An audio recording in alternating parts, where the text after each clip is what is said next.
Welcome, all my fellow Washington brethren and sistren. I am your man and resident Washington football team fan, Lou. Thank you for joining me here on the Washington Football Report. Lot to get to tonight. This organization has been extremely busy, and moves have been made. And I think a lot of people are questioning Ron Rivera. And look, I'm not here to try and defend Ron Rivera. He's a grown-ass man, okay? He's a grown-ass man. He's 40. But seriously, I always hearken back. And this, let me start by saying, this is off the heels of Morgan Moses and Jaron Christian, but more importantly, Morgan Moses being released. You know, a lot of people did not agree with the move. I told you I was uncomfortable with the move, but I didn't disagree with the move. I just was uncomfortable. But I told you, you've got to learn to be comfortable in uncomfortable situations, and not having a reliable answer at right tackle is uncomfortable. Just like a couple of years ago when we didn't know what the left tackle position was going to become, and we were over there pussyfooting around with Donald Penn. It was uncomfortable. And when we went into the season a couple of years ago with Eric Flowers thinking he was going to stink it up and be a train wreck, that was uncomfortable. It's okay to be uncomfortable. Sometimes in those uncomfortable moments, you learn a lot about yourself, or in this case, we may learn a lot about this team. We may learn that Samuel Cosme is a hell of a second-round draft pick. We may learn that Samuel Cosme isn't ready and that Cornelius Lucas may have to start.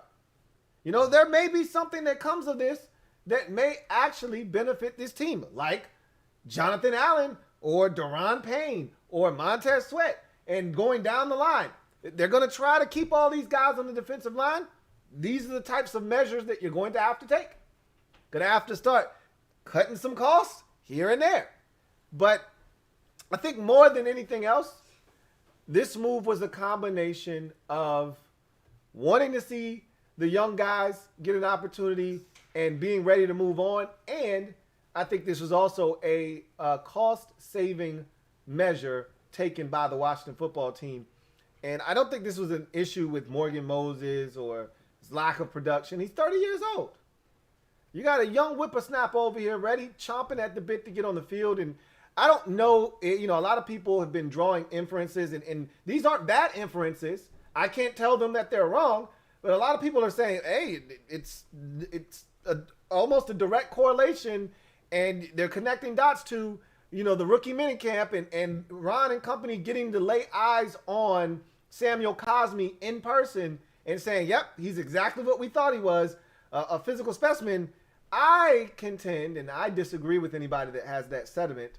I disagree with that sentiment, and I think that they knew what they wanted to do all along. Once they got their hands on another starting caliber tackle in Charles Leno Jr., I think they realized at that moment what needed to be done, what in their minds, what needed to be done. Either we need to get something for Morgan Moses, or we got to release him and save this $7.5 million on the cap. And at the end of the day, I'm not upset about it.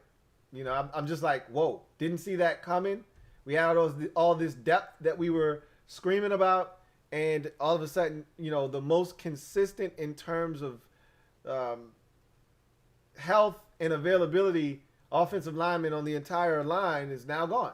And really, the senior elder statesman of the group, of the team, of the offensive side of football, he's gone. Kerrigan's gone, and now Morgan Moses is gone. And in one fell swoop, a guy from the 2013 draft and another guy from the 2011 draft are both gone. And now Brandon Sheriff from the 2015 draft is the longest tenured member of this football team, if you can believe that. I mean, literally, we're in 2021, and we don't have a guy on this roster that's been here longer than Brandon Sheriff, who was drafted in I keep saying 15. He might have been in 2014. I want to check now. I'm going to go out on a limb and say it was the 15 draft, but I bet you it's the 2014 draft. But I'm going to check anyway just to make sure. 2015. That's what I was sticking with. That was my story. I was sticking to it. 2015 NFL draft, and that's the longest tenured member of the team now, if you can believe that. I mean, they got rid of the long snapper. He would have qualified for a guy that's been around for a while, and Nick Sundberg. And so, I mean, there aren't many guys. It's the last of the Mohicans now. You're looking around the locker room, and we're saying it's not a lot of older guys here. It's a bunch of young guys, the blind leading the blind, essentially. So we're going to see. I've said this all along. I trust in Ron. And, you know, something else that's pretty funny. And let me go back a second. Yeah, I get scatterbrained sometimes when I start talking. I go off on a tangent and things of that nature. I don't agree with people that think that this move had anything to do with them seeing Samuel Cosmi in person. Okay? Because at rookie minicamps, you're not learning anything about these guys as players. You may learn something about them as athletes. Case in point, you know, Ron Rivera had never seen Dax Milne up close and in person. Only had seen him on film. So to Ron's surprise when he sees Dax Milne and he's this 6'1", long, big slot receiver that he was not expecting, you know, you can see it on paper that he's 6'1", 189. But to actually see him on the field, Ron's like, whoa, he's a lot bigger and taller than I thought he was you know, in the slot, which is not what we're accustomed to seeing. So you notice things like that. But again, they knew Samuel Cosmi ran a 4.8 when they drafted him. They knew he had tremendous movement skills when they drafted him. That's what they saw at the camp. They didn't see any. He didn't go up against, you know, Chase Young. He didn't go up against Montez Sweat. He didn't do anything that should change anybody's mind. Okay, yeah, we got ourselves a player. Like, that didn't happen at rookie minicamp. So I disagree with the sentiment that, oh, they saw Cosmi and they were ready to move on without Morgan Moses. I think this plan was in motion once Charles Leno Jr. was signed here, and that ball got rolling, and I think everything kind of came to a head a couple of days ago, or yesterday.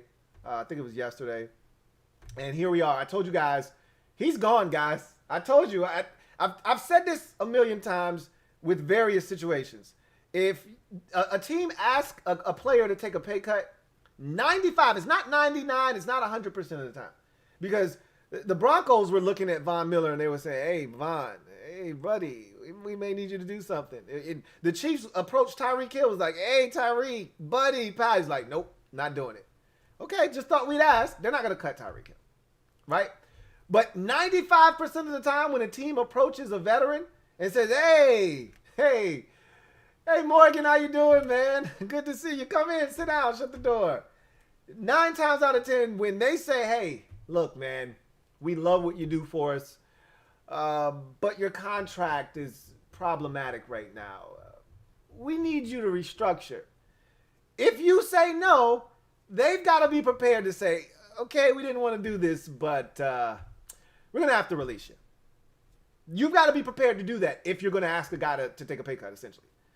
Same thing with giving a guy permission to seek a trade. If you tell a guy or you tell his representative, hey, go ahead, see if you can find any suitors out there for your services or for your client services and get back to us.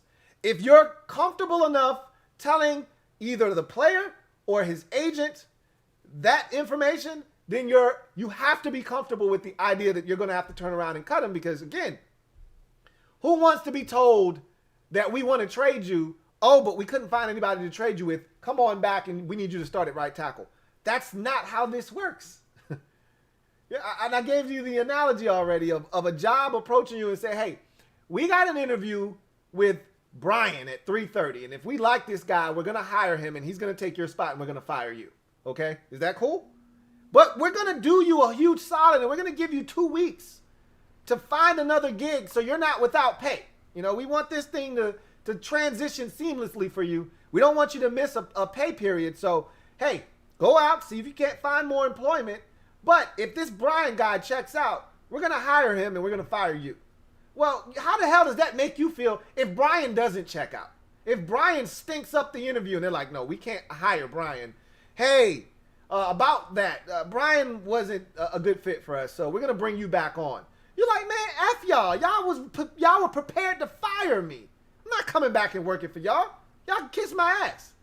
That's essentially where they were with this situation. You told him to go find a trade. You can't then welcome him back with open arms. You got to be prepared to say, hey, you don't find a trade, we got to move on. So the inevitable happened today. He was released. You know, Jaron Christian got swept into that mix. And it was funny. I was talking to somebody, I want to say a week or two ago, and they were saying, hey, the reason you haven't heard anything about Jaron Christian is because his ass is as good as gone. And I think a lot of people came to that realization once Charles Leno Jr. was signed, that this, not only did they draft Samuel Cosme, but then they doubled up, they doubled up and went out and acquired Charles Leno Jr. in free agency. And all of that kind of spelt the end for Jaron Christian. And he's gone. And I talked about him still being on the roster, and now he's gone as well. So they're cleaning up things. They're tying up loose ends. And this roster is going to look dramatically different. We're going to have every bit of 7. I saw a tweet, I think it was from Ben Standing.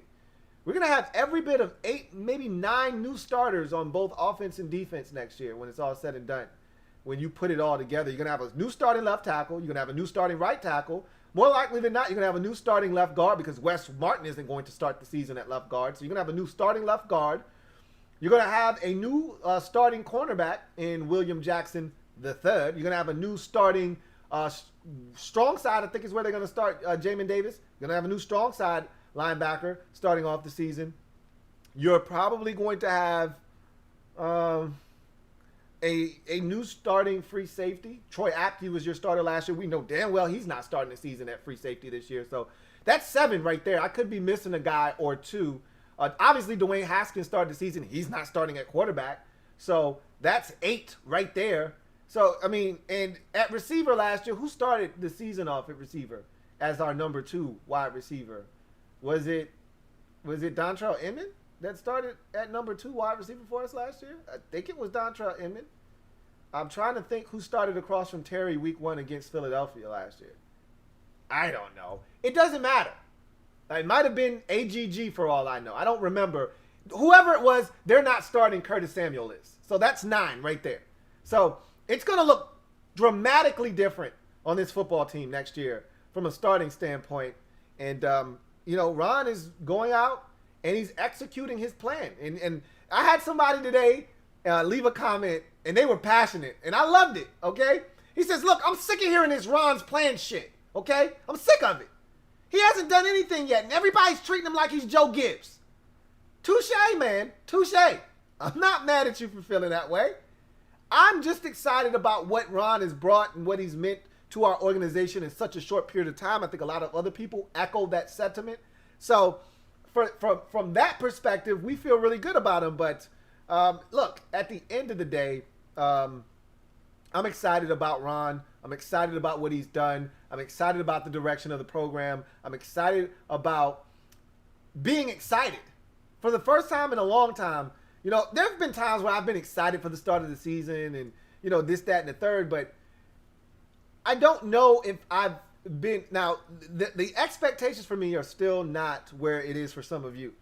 I'm not 100% sold on Ryan Fitzpatrick, and you guys know that. I was never on board with him being the starting quarterback of this team.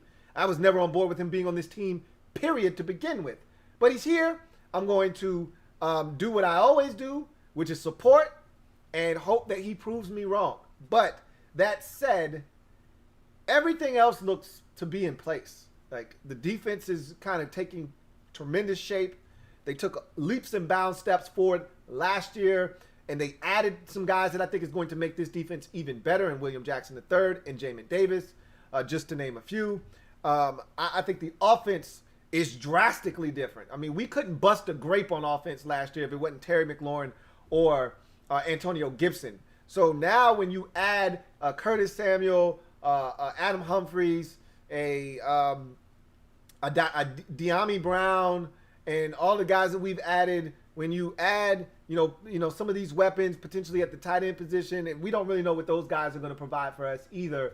but I'm excited about potentially what those guys could bring, and John Bates and potentially Samis Reyes.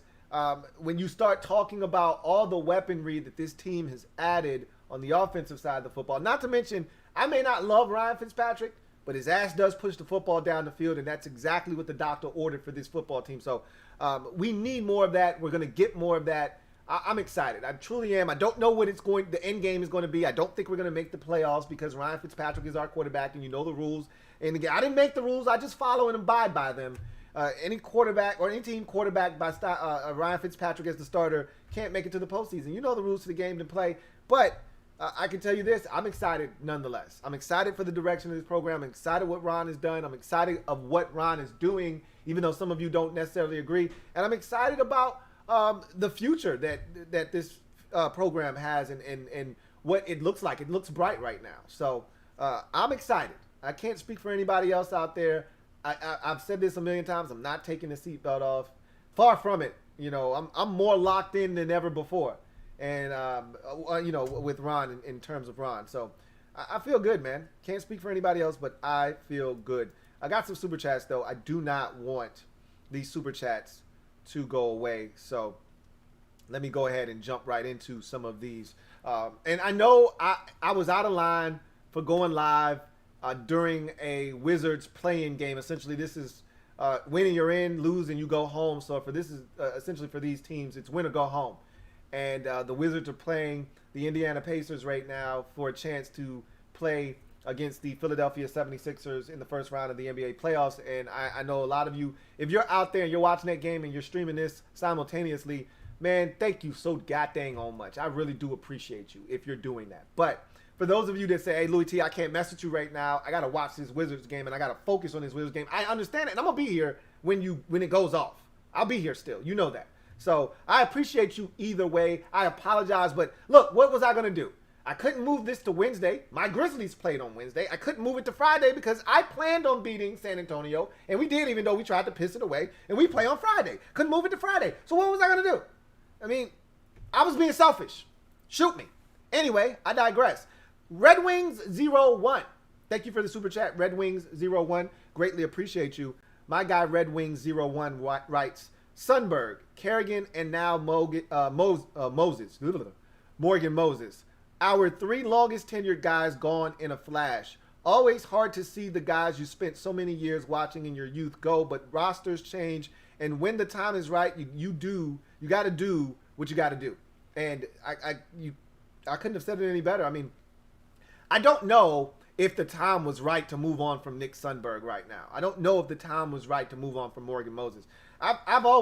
I've said for the last year or two, I was ready to move on from Ryan Kerrigan. If we could have traded him and gotten anything of note for him instead of letting him walk away in free agency, I was all for it. And you know, there was something to be said about him setting the franchise record for most sacks, and I think that was something that they wanted him to do, and so they weren't going to trade him. And if that was any part of the decision-making process, shame on them. Because if you got a chance to get a third, and I'm not saying he was going to fetch a third-round pick, but there was interest from Baltimore. There was interest from Indianapolis at the trade deadline 2 years ago. Not last trade deadline, but the one before that, when we stunk and we looked like we were heading for 1-15, 2-14.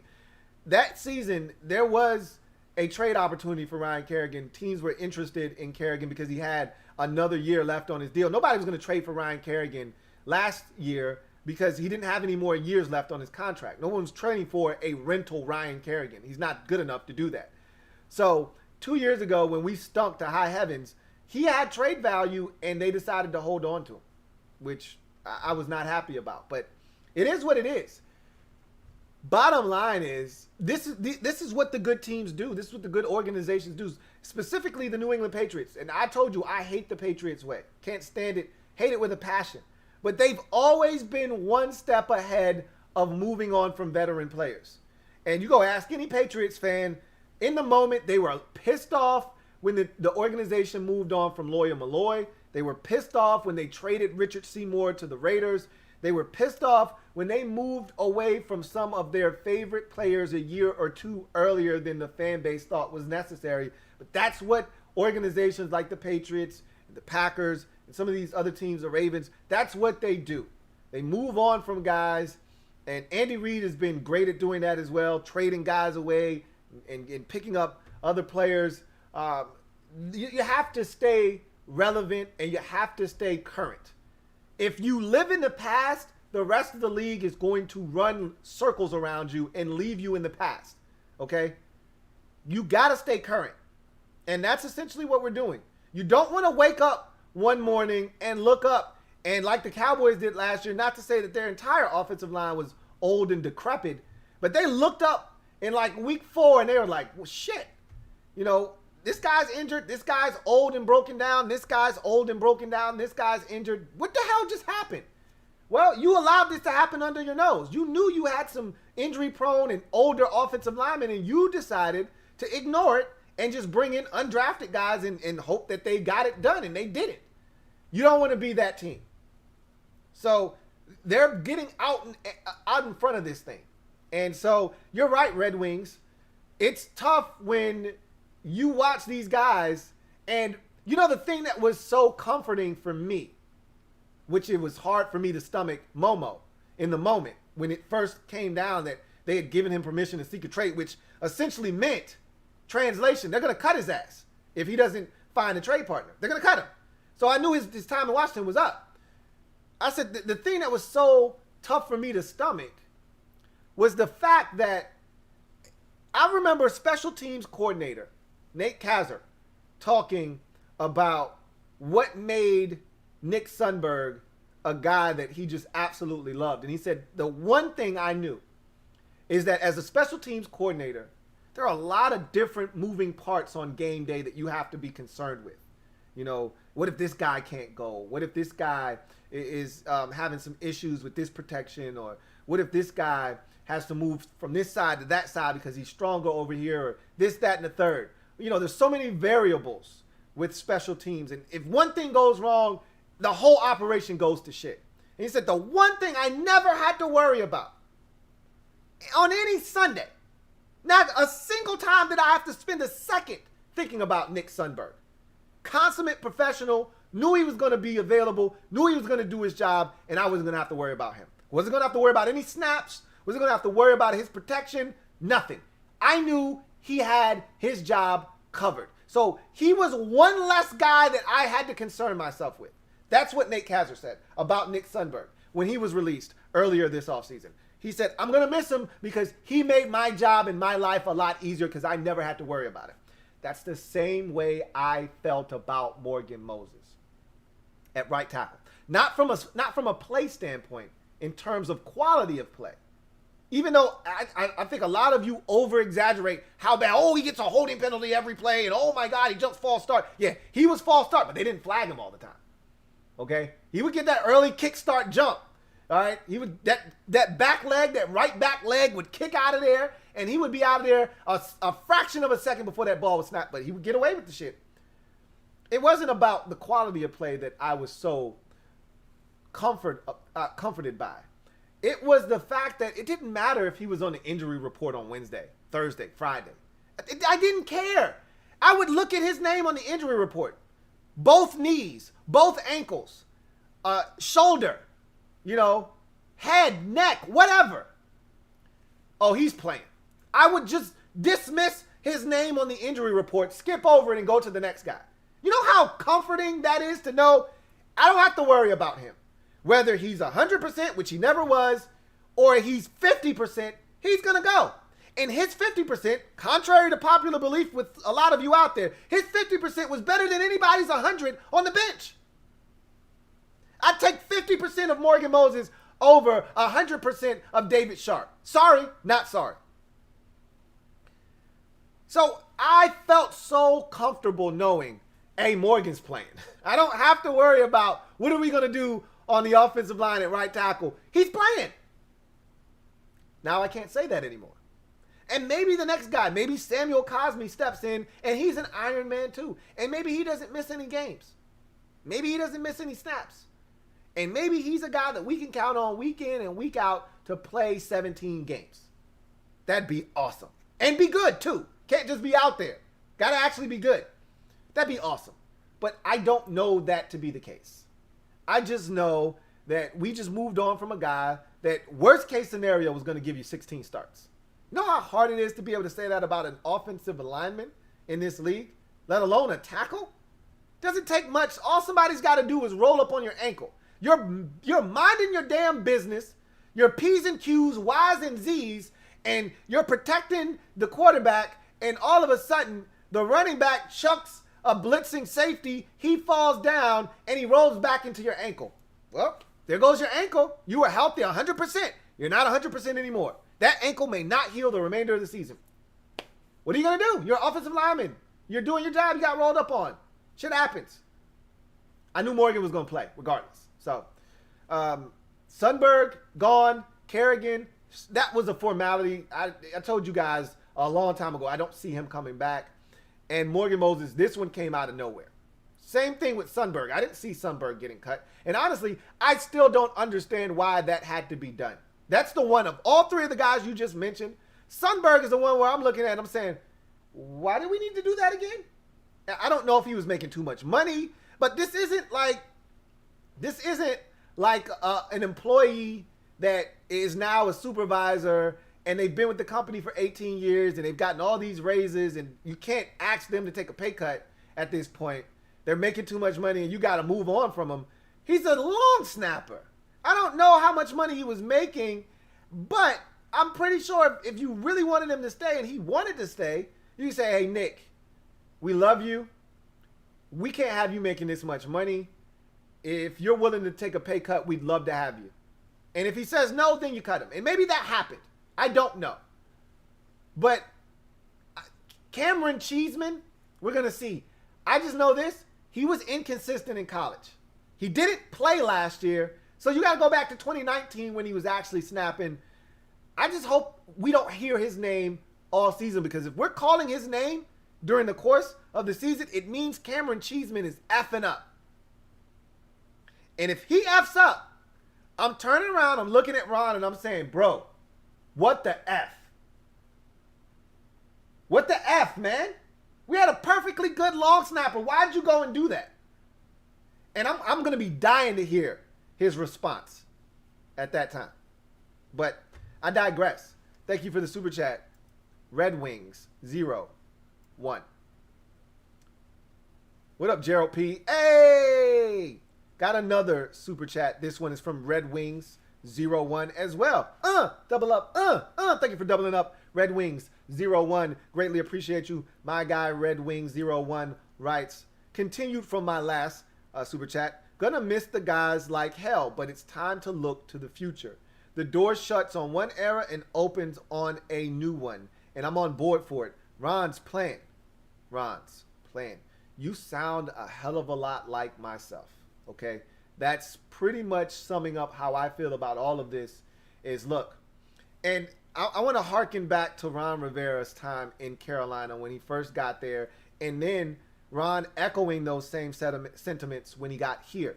And I remember a soundbite from Ron, and I remember Ron then getting here and doubling down on the soundbite from 2013 that he made, or 2011 that he made to the Carolina Panthers. I remember reading the article, somebody bringing that article up to Ron, and then Ron doubling down and saying, yeah, you're damn right, I said that and I meant it. And I kind of feel the same way about here. Because there were guys here in Washington that when he first took over and they started coaching things differently than the way they had been coached the first 3, 4, 5 years of their career, there was pushback when Ron first got here, especially on the defensive line. A lot of you don't seem to recall that, but Ron himself said it. You know, there are a lot of guys that weren't buying into the way we do things around here, the way we coach things, how we want them to do it. One of Ron's biggest things that he's a stickler for is, hey, do it the way we ask you to do it. Do it the way we ask you to do it, and if it goes wrong, I'll take the blame. I'll fall on the sword for you. If you do it your way, you want to go rogue, and the shit doesn't work, you're going to be out of here. I'm not taking the fall for some shit you decided to do on your own. And when he was in Carolina the first time around, he met pushback. Guys were like, hey, that's not how we used to do it. And Ron said, with the most sincerity possible, looked those guys in the eyes and said, are you effing kidding me? And these are his exact words. Are you effing kidding me? You guys won 2 games last year. And you're telling me about what you used to do? Obviously, that shit didn't work. Or I wouldn't be standing here in front of you. So if you want to keep doing what you did last year to get you 2-14, by all means, there's the door. But what you're not going to do is talk me to death about what you used to do, which used to help you lose ball games. I'm not trying to hear that. And when I look at this roster, it's hard for me to get upset when they tell anybody on this roster, not named Chase Young or Montez Sweat or Deron Payne or Jonathan Allen or, Cole Holcomb or any of these guys that we look at as core pieces moving forward. It's hard for me to look at any of these guys that have been perennial losers and get mad when he says, hey, you got to go. We ain't won shit with any of these dudes that have been here. And they're not the difference maker. They're not the guys that's going to put us over the top, or they would have done that already. So he's saying, look, what has been happening here obviously hasn't been working. So if I decide to change something, why are you questioning me? I won the division. Look, it was 7-9. I get it. We won the division last year. Just trust me. Let me do my thing. Okay? The year before that, before I was here, you were 3-13. So why are you questioning me about this move or that move or this player or that player? Save it. Okay, save it. Before I got here, you weren't respected. You were losers. And the culture in this organization and the perception of this organization was the worst in all of football. I've been here just a shade under 2 years, or just a shade over a year, and and some change. And now the culture is totally different, night and day. The perception of this team outwardly is amazing. You've got people talking about us winning the division and doing this and how well we did that. It's a totally different outlook on this outfit now. And oh, by the way, we won the division last year. I get it. It was 7-9. I can't state that enough. I understand. But a win's a win in the National Football League. And as I told the Eagles in week 17, and I told the Giants and the Cowboys and anybody else that had some shit to say, we ain't giving it back and we ain't apologizing for a damn thing. Okay? We ain't apologizing. The champs are here. The champs are here. We ain't apologizing for it. So, again, you got something to say to Ron? Cool. I'm not going to stop you. I'm just going to tell you that shit's a lot different since he got here. And it wasn't good before he got here. Period. So, I digress. Thank you for the super chat, Red Wings 01. Greatly appreciate you. King of the North, thank you for the super chat, King of the North. Greatly appreciate you. My guy, King of the North, writes, after this Moses deal, so many fans looking for a place to tell Ron to pull over and let them out. Yes, I've been hearing it too, King of the North. I've been hearing it too. He says, I'm hearing a lot of doubters all of a sudden. Some saying Ron doesn't have enough wins to be a dictator. King of the North, excuse me. As soon as this Morgan Moses news came out, all of the Ron fence jumpers were jumping over the fence. Well, there are a lot of people already on the fence that don't love Ron, don't love all the love Ron is getting, don't love the fact that he moved on from Kerrigan, don't love the... And it sounded a lot worse when Kerrigan said it. I don't know if you guys had a chance to listen to Brian Kerrigan on John Kime's podcast, but I listened to that before I actually came on and talked about Kerrigan signing with the Eagles. I had a chance to listen to that. And the way Kerrigan said it, it was like, no, they pushed me out of the door. I didn't even have a chance to say whether I wanted to come back or not. They told me, and he said I respected them for it, but they told me from off the rip, we're not going to have you back. So you can go ahead and kind of plan your next move. We don't want to drag this thing along and have you kind of wondering if we were still interested. We don't want you back. And he pretty much said Ron and Dan pretty much told him straight up. And I think it was less of Dan and more of Ron that was like, yo, we going in a different direction. Really love what you did, for Chase Young and all the young guys in the locker room and provided them with guidance and a visual way of doing things in this league. A great example for them to follow. We hear Chase Young talk about RK all the time. RK. Ryan Kerrigan.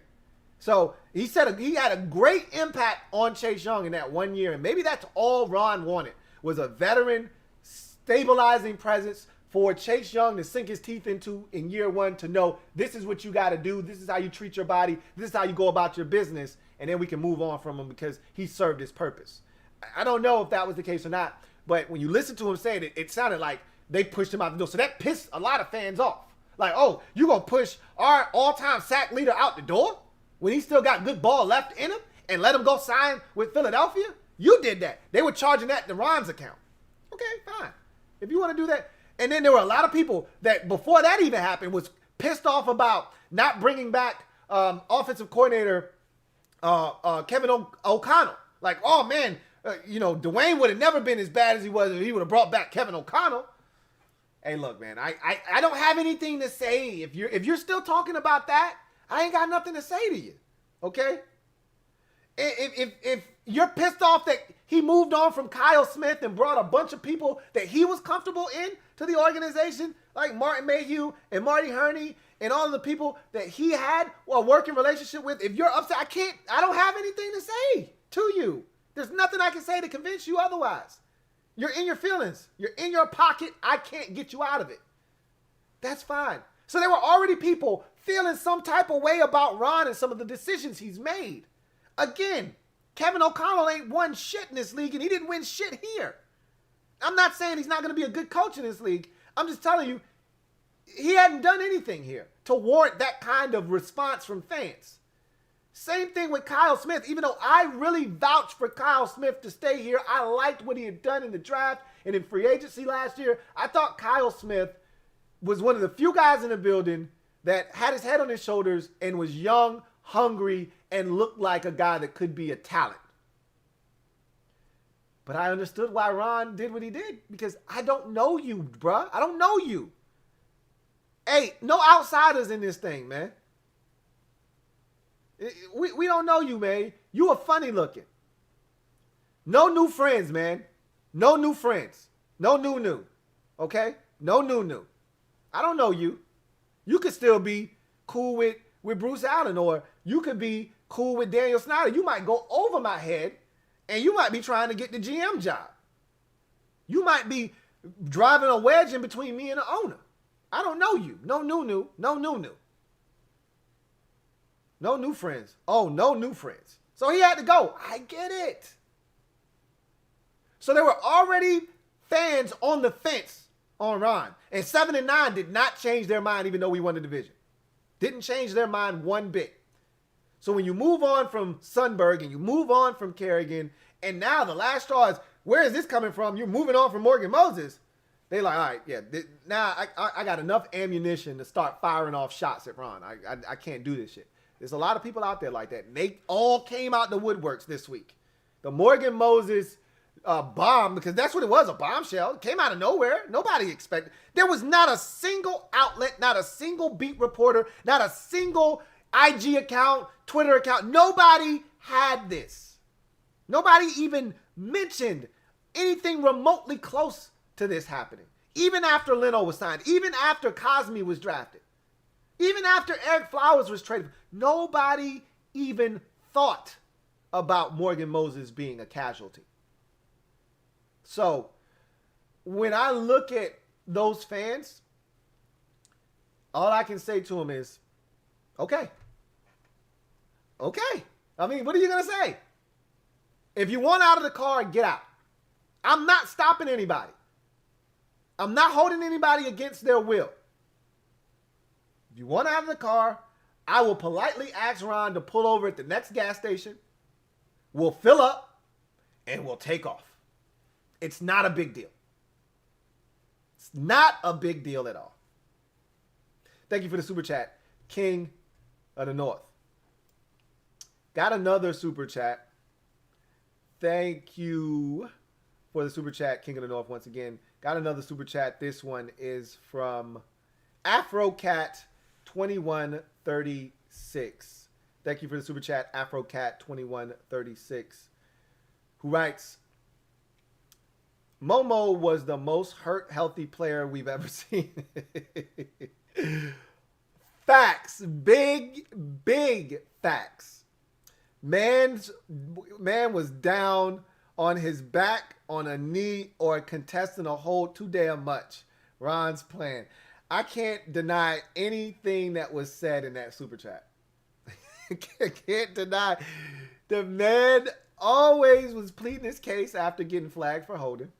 The man, I told you, you could if Morgan Moses was on the injury report that week, I would bet any amount of money that I have in the bank. At some point in this game, he's down on one knee. We're going to go to a commercial break, and he's going to end up limping off the field, or he's going to walk off the field on his own power. And 3 snaps later, he'll be back in the game. I bet you any amount of money that was going to happen at some point in the game, but he was always back. It was never for long. Never. So you're right. The healthiest hurt man in the history of this organization was Morgan Moses. Unlike Trent Williams, who never seemed to be able to play. And I don't play that game of who's hurt, who's not, who's hurt more than the other guy. The NFL is a suntitch. It's a physical game that is taxing on your body. I'm not one to tell a man when he's healthy enough to play and when he's not. I don't like to play those games. But I do know that Morgan Moses seemed to have a higher tolerance and threshold for pain than a lot of guys in the league. I can just say that. Seemed to always be able to play through it, whatever the case was. Thank you for that super chat, AfroCat2136. Got another super chat. This one is from Barrett Downing. Thank you for the super chat, Barrett Downing. Greatly appreciate you. My guy, Barrett Downing, writes, Hey, Lou, I know you are in the passenger seat, but I'm in the car still. So can you pull over and let me out? He says, let me out the trunk to stretch. All in Ron's plan. So, like I said, there are a lot of people that want out. So we're going to pull over at the gas station. If you got to use the John, go ahead and use the John if you're planning to get back in the whip. I'm going to gas up, and then we're going to hit the road. So if you want to get out and stretch, this is the time to do it. Go ahead and stretch those limbs because I'm in it for the long haul. I don't know what this upcoming season is going to bring, but even if it turns out to be a stinker, I'm going to rationalize it in my head as it's Ryan Fitzpatrick. What the hell you want me to do? It's 50-50. What do you want me to do? Because I can't see Ron effing it up himself. Like last year, we had 4 different guys start at quarterback. Like wrap your brain around that for a second. 4 different quarterbacks, and this team never quit. And that to me is a sign of a head coach that has his pulse on the on the team. Has the pulse of the team, and that's a sign of a guy that is able to get through to his players to get them to continue to play hard. We were 2-5 at one point. We were 2-7 at one point. Like we were awful, and they never quit on Ron. And there were some heartbreaking losses. Like there were some and I get it. It made it a lot easier to look up in the standings and realize, well, we're only a game out of first place, so hell, we're only a half game back. It made it a lot easier to stomach a personal foul penalty on Chase Young and a subsequent 58-yard field goal to break your back at the end of regulation after storming back and taking the lead, 27-24, or tying the game up, at 27 all, to have your back broken 30-27 at the gun. That's a heartbreaking loss. It's tough to lose to the Giants twice in the manner that we did, with gut-wrenching interceptions and fumbles and a missed 2-point conversion, gut-wrenching losses to the Giants, and they weren't any good. We persevered. We pushed forward. And that's a sign of a coach that's able to get through to his players. So, I like I said, the one thing I took from last season, above all else, wasn't the defense, wasn't Cam Curl, wasn't Chase Young, wasn't any individual player or their performances. It was the heart of this team. It was the heart of this team. We were getting shellacked in at least 5 games last year, and we didn't quit in any of them. The worst beatdown was the Rams game. And we were overmatched, outmanned, all of that good stuff. Once Kyle Allen got injured, we didn't stand a chance in that game. Probably weren't going to win it anyway, but we damn sure didn't have a chance after he got hurt. But we were down 20-0 against Arizona. We fought. We were down 20-0 against the Seahawks. First possession of the third quarter after the 50-yard Carlos Hyde touchdown run. Came back and scratched and clawed and almost had a chance to win that game. Had the ball moving, final possession, down 5. Dustin Hopkins doesn't miss an extra point. We don't have to go for 2. Maybe we're driving down there to kick a game-time field goal. Who knows? Doesn't matter. We fought our asses off to get back in that game. We were down 24-3 to the Detroit Lions, and all seemed lost. We were dead, and I mean, we literally were bleeding out on the ground. We were left for dead, and somehow we rose off the canvas, and we rose from the ashes like a phoenix to tie that game at 27. Who in the hell thought after watching the first half of that game that we were going to do what we did in that game? We fought. And I could keep going and on and on. We were down 14-0 to the undefeated Pittsburgh Steelers on the road. And we fought. And we ultimately won that game. We were down 19-7 to the Buccaneers with Taylor Heineke at quarterback. And we fought. So I watched a team with so much heart last season. Not always enough talent. But they weren't lacking in the heart department. And to me, that is a direct representation and reflection of your coach. So if nothing else translates with this team, which is why I'm so passionate about Ron. Yeah, he changed the culture. Yeah, the outward perception of this organization is much better, and it's a lot different than it was before he got here. All of those things ring true. He's changed the front office. He's changed the way we think about things. All of that is great. But none of that shit wins you ball games. The guys on the field do. And last year, they showed me they weren't going to quit. Period. And to me, that's bigger than anything else that I've seen to this point, is that these guys are going to fight. And if you got a chance in the fourth quarter of ball games and you got some talent, that's where that talent starts to win out. Because that's when your playmakers step up, make plays, and that's how you win ball games. It's a fine line in this league between 7-9 and 9-7 and 6-10 and 10-6. And a lot of times it comes down to the luck and the bounce of the football. It comes down to discipline, not making foolish mistakes, penalties, turnovers, things of that nature. And it comes down to talent. Who wants it more and who's talented enough to go reach out and grab it and take it. And that's why Mahomes and Rodgers, that's why their teams are always 12-4, 13-3 every year. You know why? Because they're talented enough. When those games are close and their team needs it, they're good enough to go and get their team a dub. We're getting there. We're not there yet. Obviously, we don't have a quarterback. But if we're up 4 and we're protecting the lead, I feel comfortable that we got some horses. We got some dogs now. You know how many times we lost over the years because we couldn't get a stop late in the ball game? We couldn't get to the quarterback.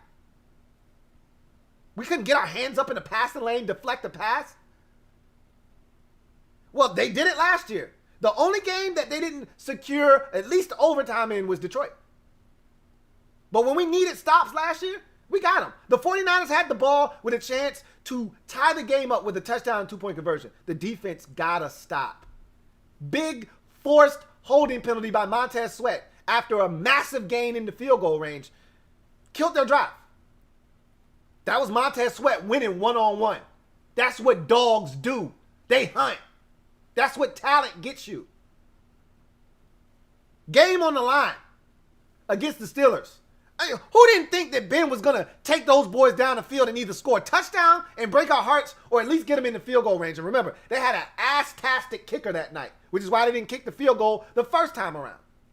That's some skinny dude that looked like he should be playing 11th grade varsity football. Who didn't think Ben was going to take him down the field, though? I damn sure thought he was going to take him down the field. First play of the damn possession. Ball's batted in the air. I want to say it was Deron Payne. Could have been Montez Sweat. Picked off by John Bostic. That's what talent does. Game on the line. They step up. They make plays. You win ball games. We got it on defense. We don't have it on offense right now. Because when we needed plays last year on offense, we couldn't make them.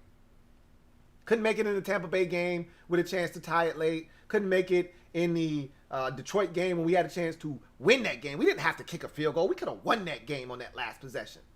We didn't have enough juice. We didn't have enough juice. Could have beat the Giants. Didn't have enough juice. Had the football with a chance to win it and threw another interception. But the possession before that, the first interception by Alex Smith, we didn't have enough juice. We didn't have enough juice. So, anyway, I digress. I'm all in. I'm in the seat. I ain't pulling over. After this stop at the gas station, we ain't pulling over again. So either you in or you out. You are more than welcome to open the door as we're driving and jump out and do one of those barrel rolls if you want out so bad. You are more than welcome to do that. But I'm not telling Ron. I'm not asking him to slow down. And I'm using the bathroom now and we filling up. We have no reason to stop. You got a weak bladder? Sorry. Thank you for the super chat. Barrett Downing, my guy BD. Got another super chat. This one is from Washington football fan WGIL. Thank you for the super chat. Washington football fan WGIL who writes, Lou, Trent held us hostage for a long time. Ron can't allow that to be the culture. Hashtag no Momo. So I don't know the particulars of how we got to this point. And, I heard rumors about Morgan Moses wanting a new deal. I don't know how true it was, but something spurred this move. Something spurred this action. And what Ron has showed me in just a little under a year and a half of being in Washington is that he ain't here for the shit. He's not with the shits at all. Like, Quentin Dunbar tried to flex.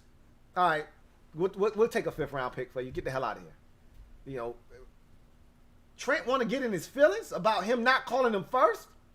Okay, you got to go. I can't do this with you. You a grown-ass man. Really? We having this discussion because I decided to call, Greg Olsen first? Greg-o! I decided to pick up the phone and call a dude that I knew, that I wanted to help instill the culture. You upset because of that? Okay, you can take your ass on then. So, Ron has shown me already, if you don't want to be here, and this was the Joe Gibbs saying, if you don't want to be here, let me help you get out of here. Just let me know. If you don't want to be a part of this, I will help you get out of here. Morgan Moses, I think, wanted to be a part of this. I just think Morgan Moses was like, yo, got 2 years left on the deal. I see a lot of cats getting money around here. I just want to know, can I get another slice of bread? And Ron was like, yo, you still got a little bit of food left on your plate, man. He was like, I know. I got a little something left. But I know this is seconds for me. I'm coming back to the table for thirds right now. And it's dudes that still haven't even gotten their second serving yet. I'm aware of this. However, I got a family to provide for and feed. So I got to protect mine. So I slid the mashed potatoes and the peas all the way to the corner of the plate. I'm asking, can you put another piece of steak right here and some bread for me, please? One of those nice pieces of buttered Texas toast with the little parsley and garlic on top. Yeah, let me get one of those. And Ron was like, come on, man. Jonathan Allen is looking for another piece of steak. You already had another. You already ate 2 pieces of steak already, and you already had 3 pieces of bread. And he's like, yeah, but. He said, ain't no buts, man. I got other dudes that need to eat first. come back and talk to me after we take care of somebody. And he's like, nah, I need it. Okay? And I don't know if that happened for real. I can only speculate. Something happened, though. Because it came out of nowhere and it happened too damn fast. This feels like a triggered Ron. This feels like, oh, really? You gonna threaten me, Ron Rivera? You gonna come in my office, you gonna have your representatives contact me and say, you want a new contract, or else. I got you. Okay. This feels like triggered Ron. You don't want to trigger Ron. We've seen that already. We already seen how triggered Ron responds. Don't want to do that. So,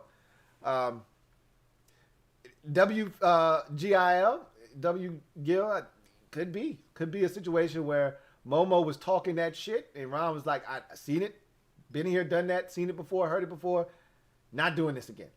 Now I'm gonna nip this in the bud right now. We got enough dudes here that we can take care of this problem right now, right now, right now, right now. And they did. Thank you for the super chat. Washington football fan, WGIL. Got another super chat. This one is from Jenny Perez. Thank you for the super chat, Jenny Perez. Greatly appreciate you. Got another super chat. This one, and I don't know if you meant to do that or not, Jenny, but I see you got a comment here. So I'm going to just read this because you super chatted. Why not read it? You know, you got your $5 in. I might as well read your comment, Jenny. So Jenny Perez writes, what up, Lou?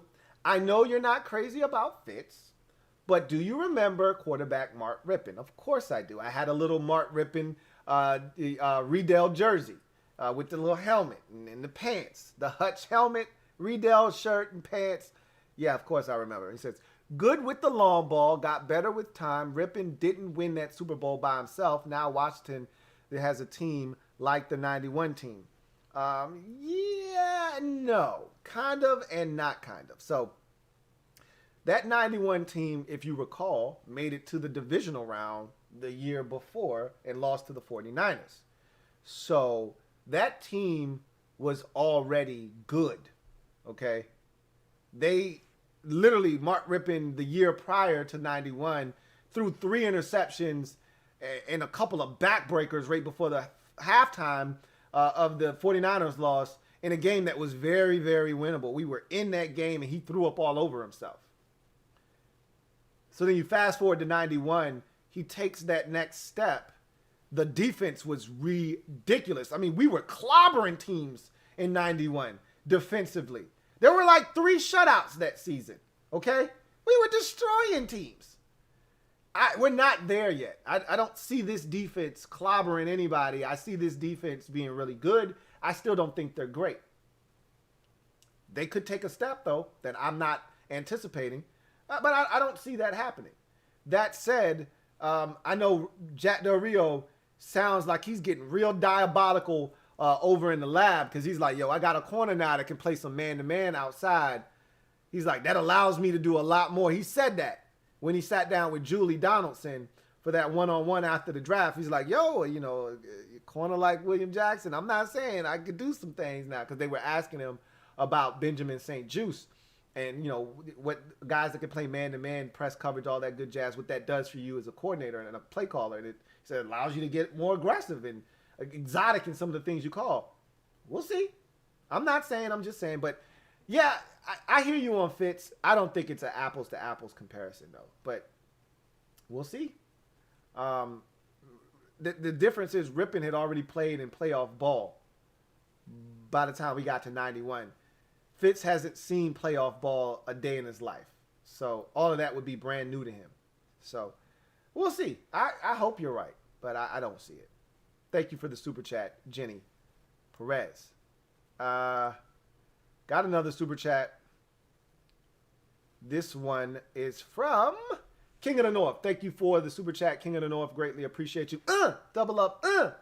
Thank you for doubling up, King of the North. My guy, King of the North, writes, remember Ron said his roster in Carolina got old overnight. I think these moves are trying to prevent that from happening here. Moses may have asked for a raise too, though. I think that there are a lot. This is what we've learned from Ron. I told you, Ron, the thing I love about Ron is when he first got here, he said, I am transparent. I say how I feel and I mean what I say. And he hasn't lied to me yet. And he said, I don't really sugarcoat things and I don't feel the need to lie. If I don't want to tell you something, I'm just going to tell you I'm not going to talk about that, or I'm not going to tell you that. I'm not going to get into that. But Ron hasn't lied to me yet. The only thing, the closest Ron has come to lying to me was the shenanigans at the start of the season when he wasn't calling timeouts and he was going about his business all casual and we were losing games and people were really pissed off about the non-competitive spirit that it seemed like he was giving off early in the season, talking about wanting to get out of games with health intact and all of this. I wasn't buying that and I didn't want to hear it. However, everything else Ron has said, he's been pretty much forthcoming and he's been really transparent. And I've been able, there hasn't needed to be a ton of reading in between the lines.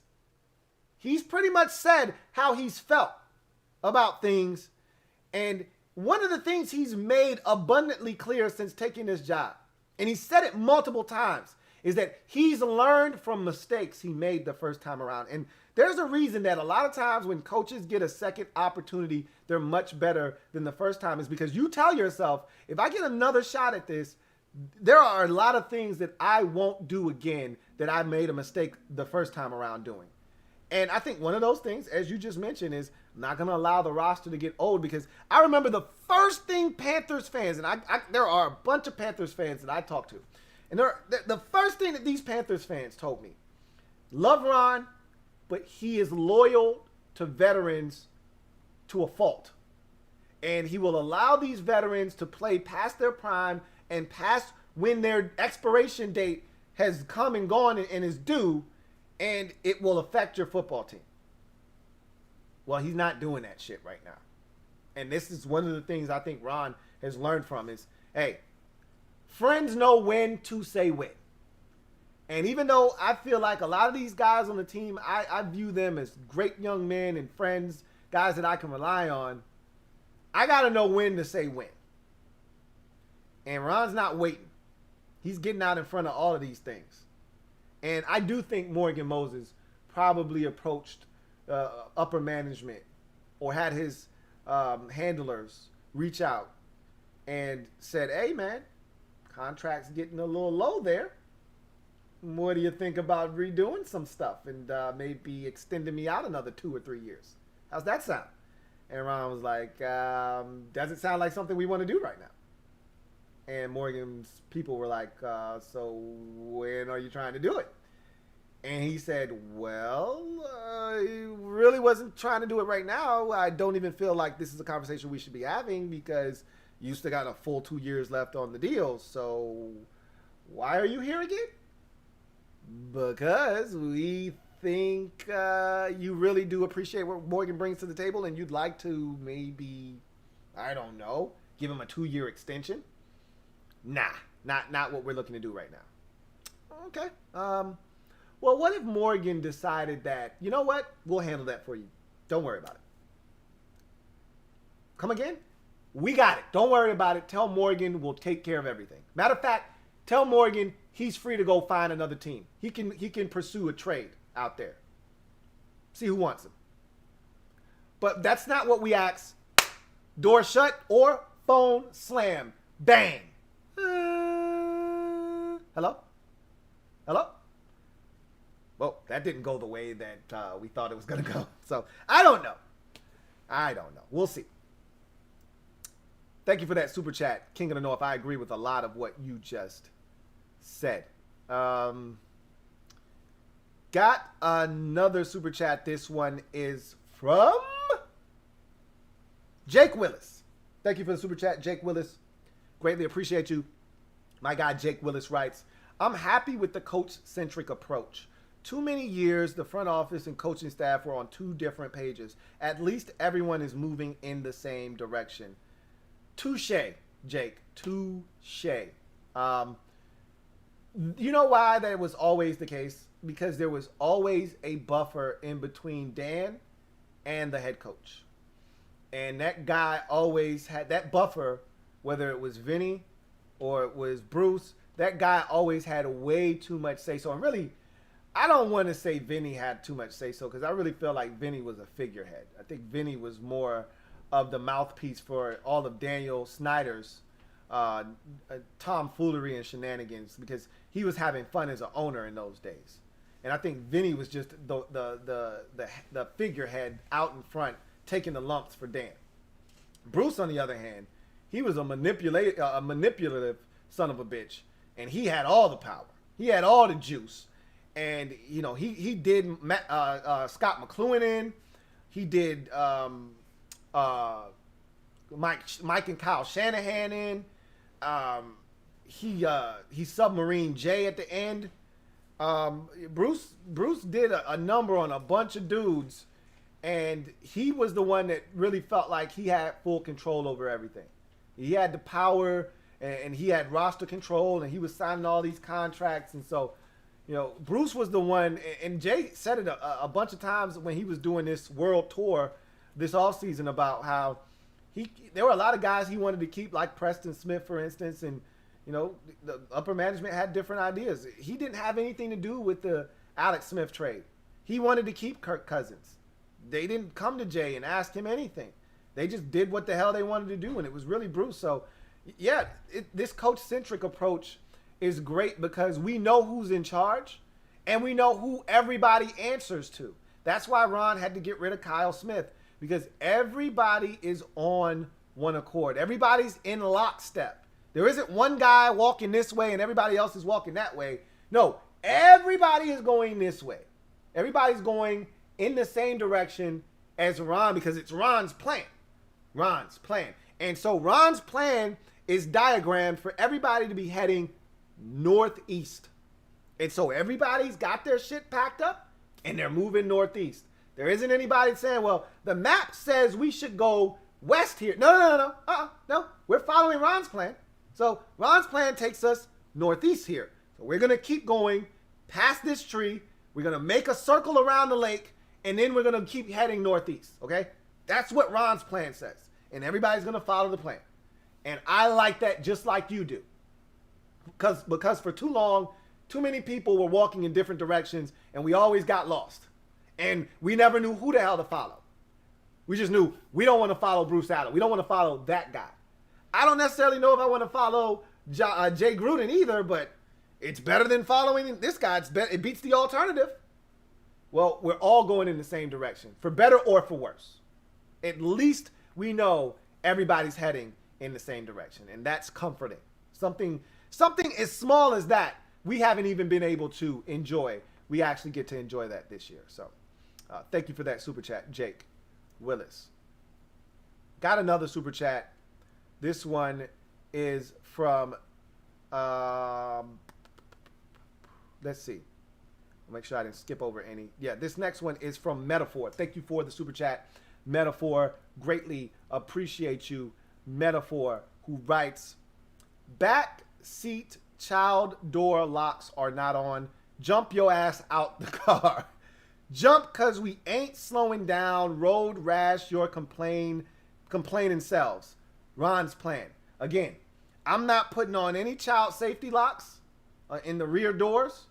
I'm not looking to force anybody to stay. But what we're not doing, like I said, this is the last stop. This is the last opportunity to get out if you're looking to get out. We pulling over for gas. We're going to all use the bathroom if we got to go. If you don't, okay, fine, suit yourself. Bring a bottle to pee in. And if you want to stretch your legs, do that now. Because we about to get in this thing, and we ain't getting out until the season. We ain't getting out. I told you I'm not getting out. I'm not getting out of the car. I don't have any reason to get out. I'm comfortable. More comfortable than I've been in quite some time. Comfortable enough to lean my seat back and not worry that we're going to run into a tree and I might not open my eyes again. If I shut my eyes, I'm fully confident that I'll open them again to look over to my left and say, all right, Ron, You still good? You awake? He's like, yeah, I'm good. I'm straight. That was some good rest. You know, when Jay was at the helm, when Shanahan was at the helm, hey, you run the risk of never opening your eyes again and fading to black. You shut your eyes, they wrap that thing around a tree or around a pole. You never saw it coming, and you're never getting up to tell about it. I don't feel that way with Ron. I think I can get comfortable, take a little cat nap, wake up, and still feel good. So, we'll see. But I'm with you. Ain't no rear child safety lock song. You want out? Hop out. At your own risk. At your own peril. Even. Thank you for the super chat. Metaphor. Got another super chat.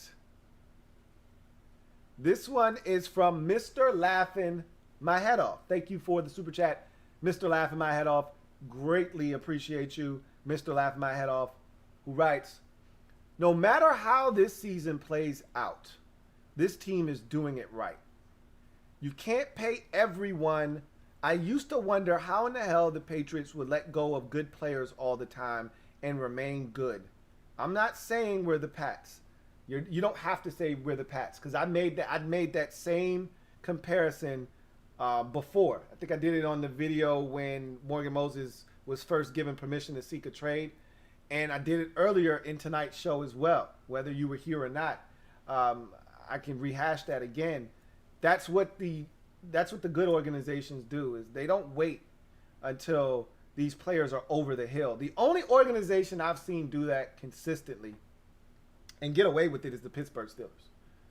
They usually err on the side of letting guys like Troy Polamalu and Aaron Smith and Lamar Woodley and all of those guys, they'll let those guys get old and decrepit and not move on. And then everybody gets old overnight. But when you got a Ben Roethlisberger and an Antonio Brown and Le'Veon Bell, you can overcome that eventually, you know? But most teams, they are out in front of the train. They see a guy has some value, they trade him, you know? They got rid of Lawyer Malloy. I remember that like it was yesterday. Lawyer Malloy was hot. Patriots fans were pissed. He comes back week 1 as a Buffalo Bill. They smoked the Patriots like 31-0. And the talk of the town was Lawyer Malloy getting his revenge against the Patriots who did him dirty in the offseason. Remember like it was yesterday. Patriots still went on to win the Super Bowl that year. I remember how upset Patriots fans were when they traded Richard Seymour to the Raiders for 2 first-round picks. They stole from the Raiders. Stole from them. And everybody was saying, Richard Seymour might be a Hall of Fame player. What are you doing? He's still good. He's still in the prime of his career. And Belichick said, you're right. That's why we're trading him. Because they're going to find out real quick. He only got 1 more year of his prime, and then he's going to be on the decline. Gotcha. You got to get out in front of these things. And that's what Washington is doing, man. I got no problems whatsoever with them saying we won't succumb to guys getting old on our watch. And again, I don't know if Morgan Moses specifically had anything to do with age. He's 30 years old. Okay, it's not like we're talking about 34-year-old Morgan Moses. He's 30 years old. At a tackle position that if you keep yourself in relatively good shape, you could play for a very long time. We've seen guys play at the tackle position for a long time. There's a guy in the league right now, in Andrew Whitworth, who's playing. He might be 40. If he's not, he is definitely knocking on the damn door. And 40's like, who the hell is it? And Andrew Whitworth's like, hey, it's me, Andrew. Oh, shit. Andrew, come on in, man. How you doing? Nah, man, just chilling, man. Just trying to figure out if I want to play again next year. He's like, shit, you should do it, man. I mean, you getting closer to me, so I do it. Because once I hit, it's over, bro. He's like, yeah, you're probably right. So I'm just telling you, 30 isn't a deterrent. I think there was a lot more to that decision than just Morgan's getting up there and you just, you don't want to get old overnight. Morgan didn't show any signs of slowing down last year, and I don't think this was strictly, oh man, Morgan's 30, we got to move on. We got young guys on the roster dying for some opportunities to play.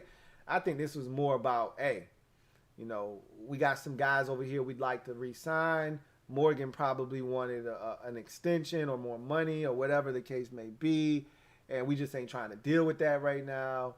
And they just decided to go in a different direction. So, whatever the case may be, he's gone. I don't know, and we'll probably hear more about this in the coming days and weeks surrounding this situation. The guys on the beat and gals on the beat, they'll hit the ground, speak to some people, pound the pavement a bit, and we'll end up getting more to this story. And Morgan is a loose-lipped guy, so wherever he lands, because he's gonna land on his feet, he's gonna get him a job, and it's probably gonna end up being with a quality football team, like the Steelers, for instance. And somebody sticks a mic in his face and asks the right question, Morgan will tell him. Morgan has never been one to shy away from a mic, and he's never been one to shy away from controversy or saying how he feels. Remember, he was the guy that said he didn't agree with the Adrian Peterson benching in week 1 and things of that nature. Like, Morgan has always been a guy that has spoke his mind. So I'm pretty sure if the right questions are asked, he'll tell you all you need to know about the situation. But I digress. I'm with you, Mr. Laughing My Head Off. You want to get out in front of these things. I don't necessarily know if this Morgan Moses situation is exactly one of those types of situations or not. But in any event, thank you for the super chat.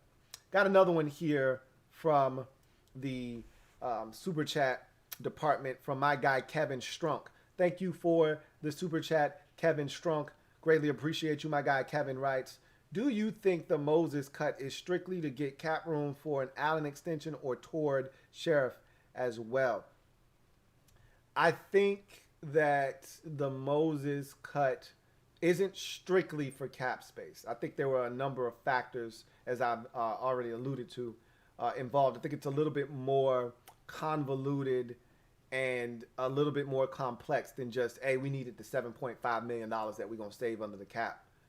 Cutting Morgan Moses. I think it's a little bit more complex than that. I think that had a lot to do with it.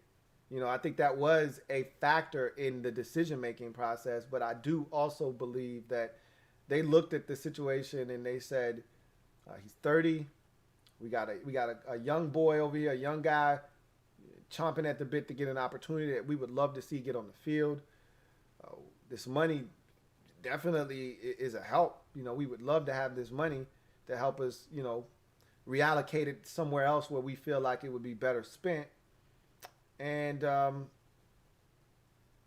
Morgan wants more money, and we don't want to do that either. I think there were other factors involved potentially, but at the end of the day, I do think one of the driving forces behind Morgan Moses being, released, given the opportunity to seek a trade and then subsequently being released after one was not able to be consummated was, we do want to re-sign Jonathan Allen.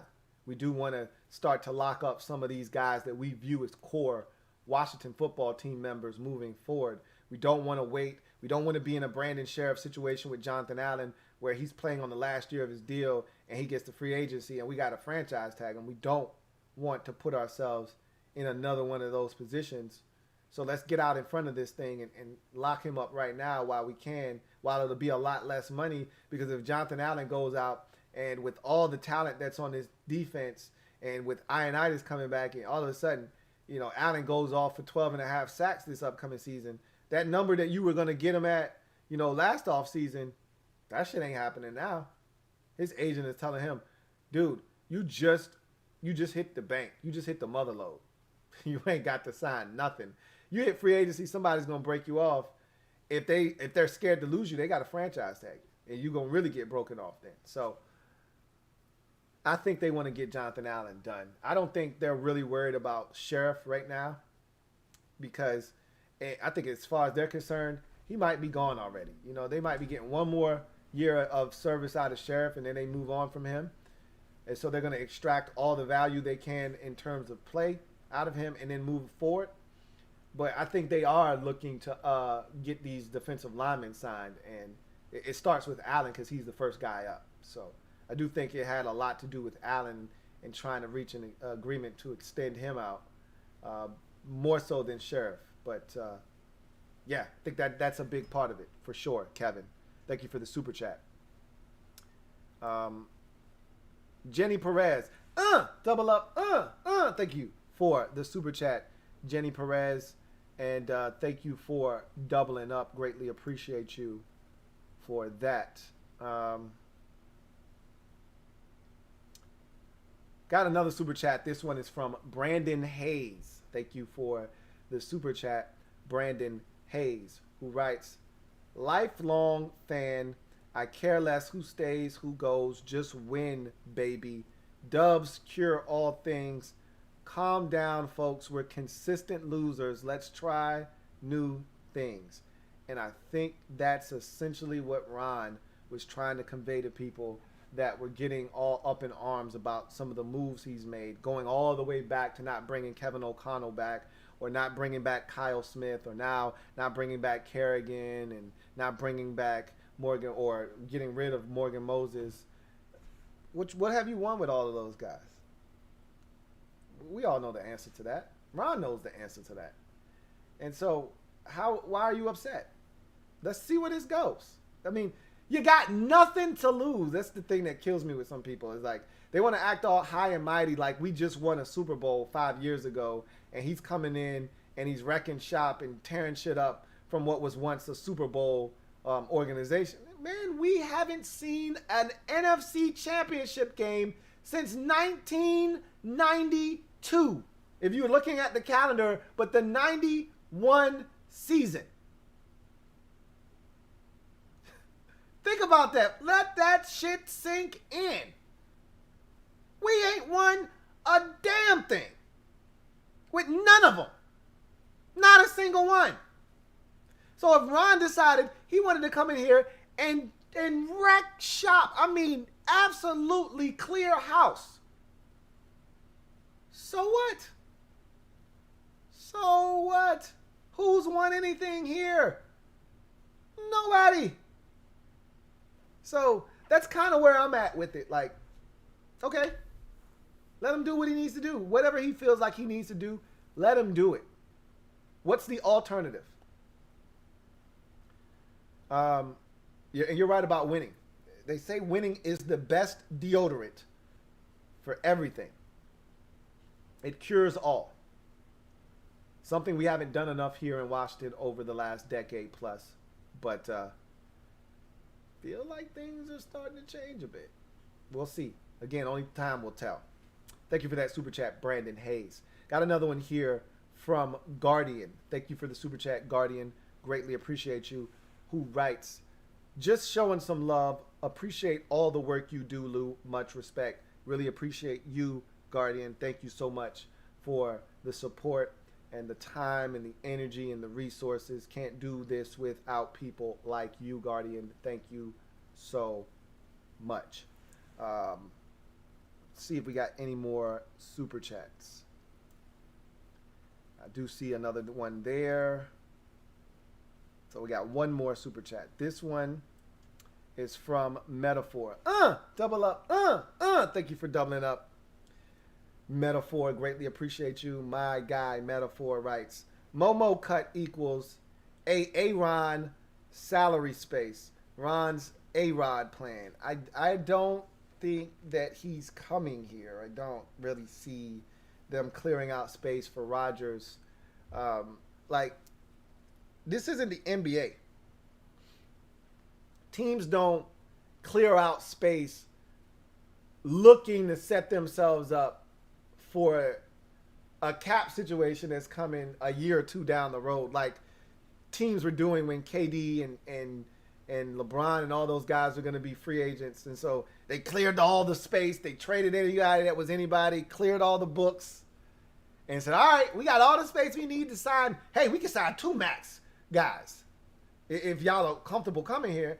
And then you do all of that shit and you get nobody. And now you're like, well, we got to spend this money.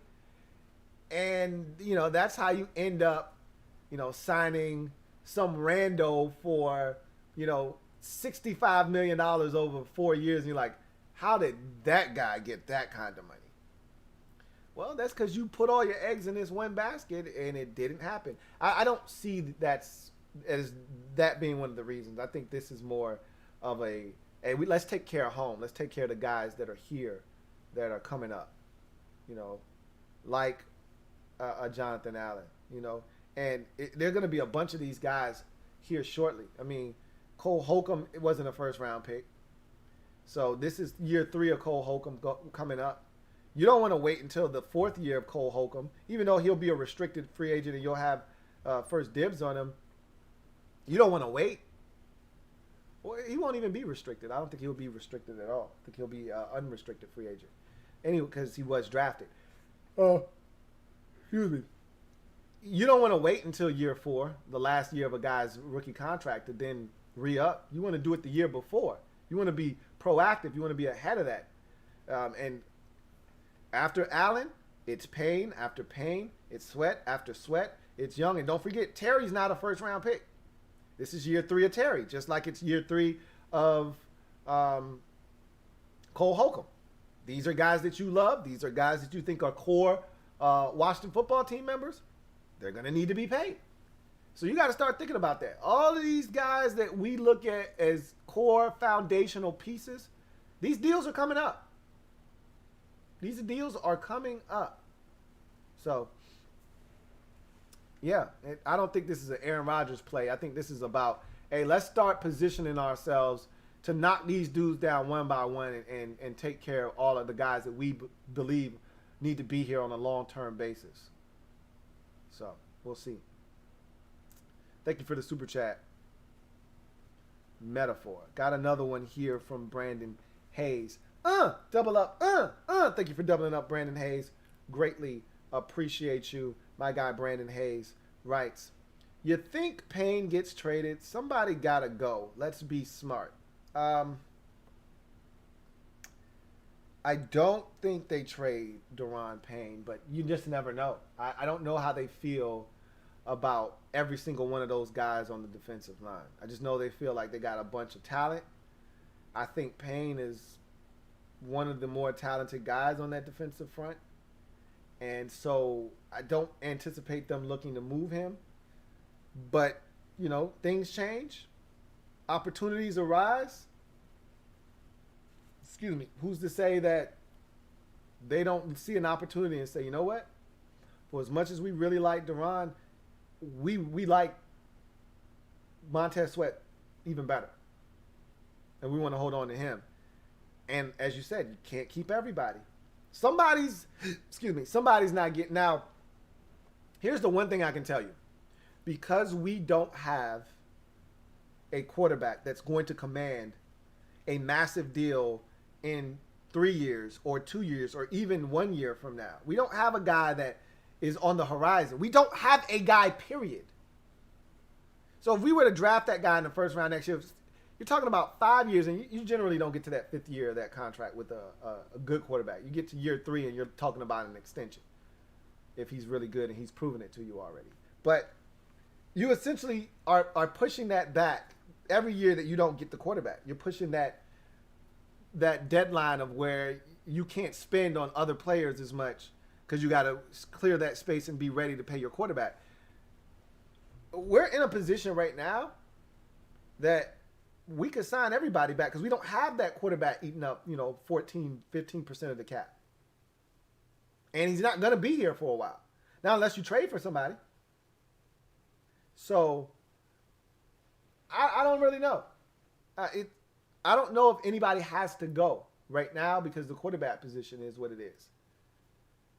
But theoretically speaking, the thought process and the prevailing thought would be all 4 of these guys can't be back, and it's much cheaper to do a defensive tackle than it is a defensive end.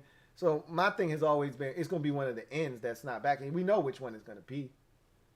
But we shall see. I'm not speaking any of that shit into existence. If it's going to happen, we'll cross that bridge when we get there, let it happen. But until then, I'm just going to go along with my 4 first rounders, and I'm going to keep it pushing. Throw in my Matt Ioannidis, and I'm good. Let me live the life for now.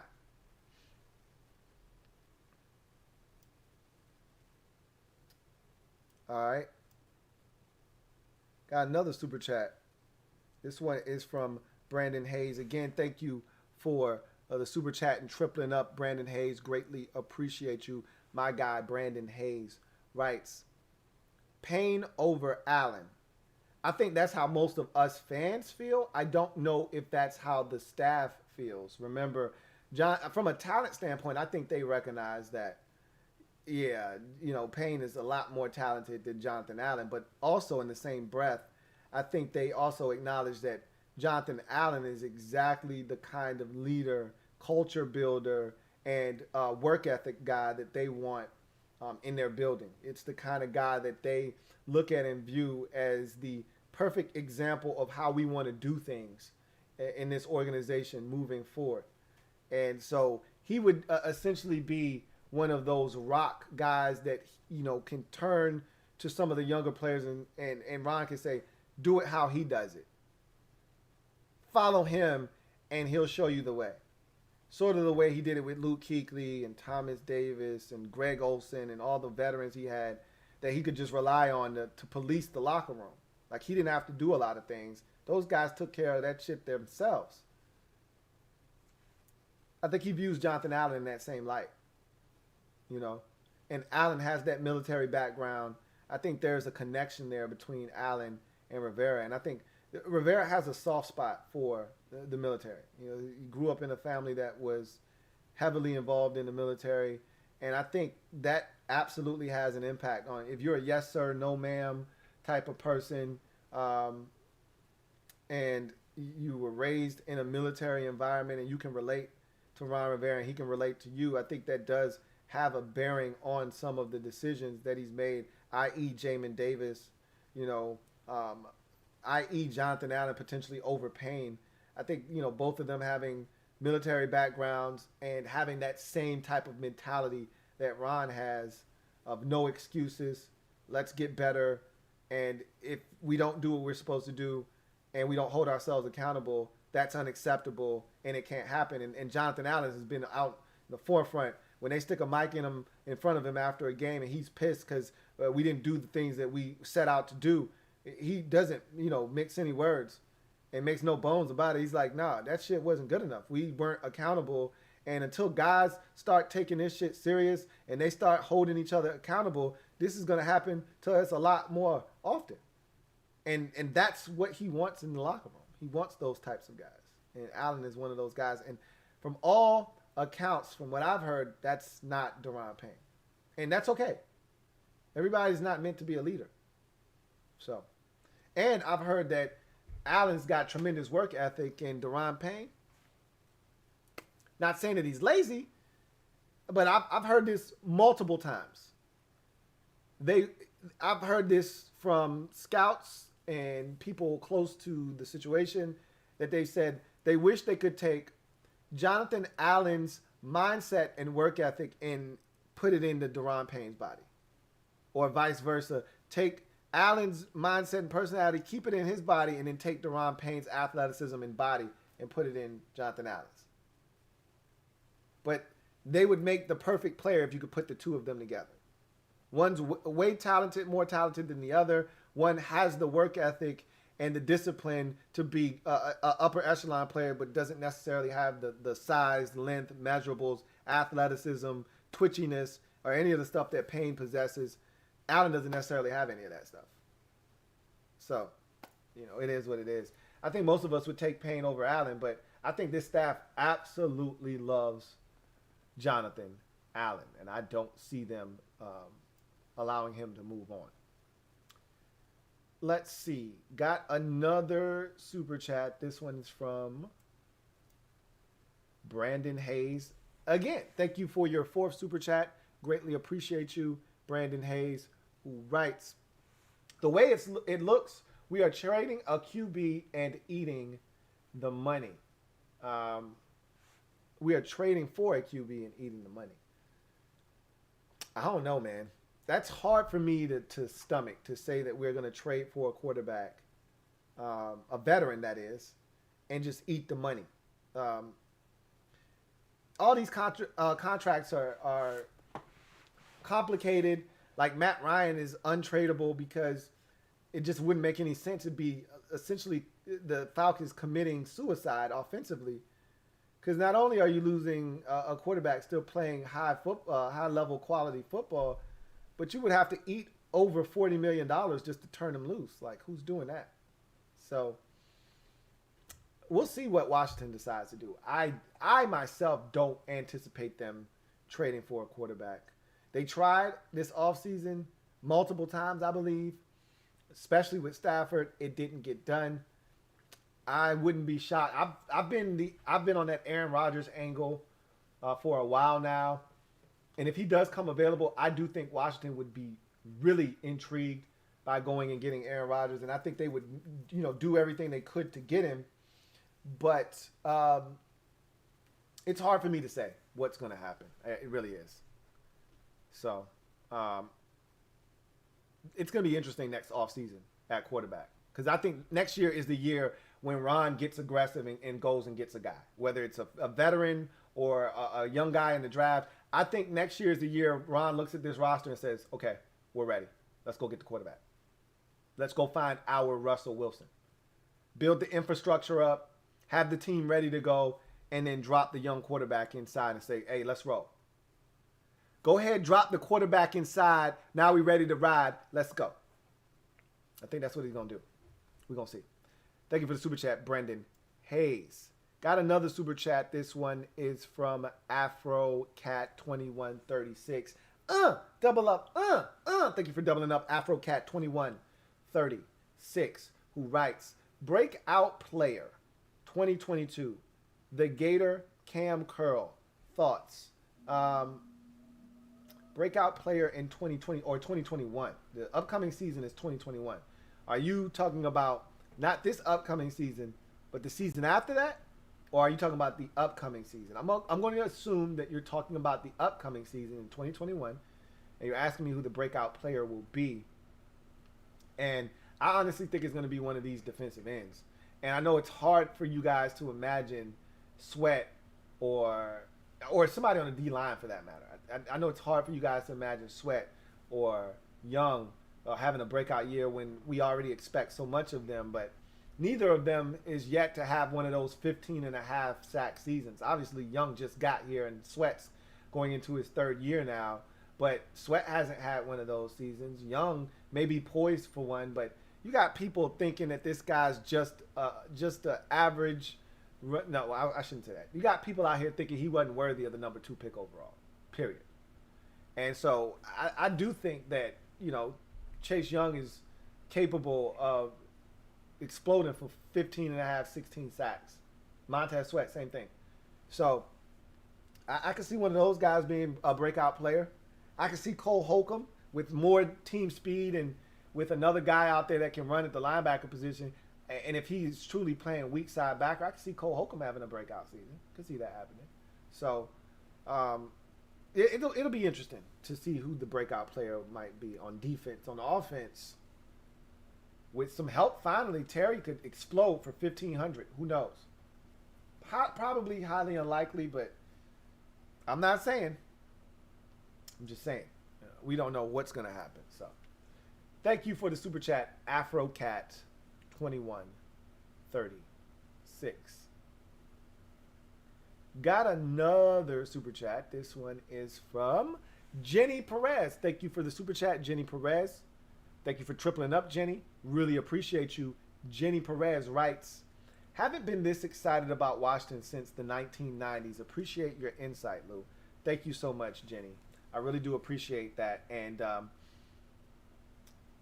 if you were excited about this team in the 90s, it was early 90s and it was late 90s. There was no in between. Either you were really excited about the 90, 91, and 92 Washington football teams, and then 99, and there was a brief bit of hope in 96 when they started off the season 7-1. But outside of that, we stunk in 93, we stunk in 94, we stunk in 95, we stunk in 97, we stunk in 98. We were awful in the 90s. It was 90, it was 91, it was 92, it was 97 for the first half of the season, and it was 99 when we won the division. But I'm with you. I can't say I haven't been this excited since the 90s. I haven't been this excited since Joe Gibbs 2.0.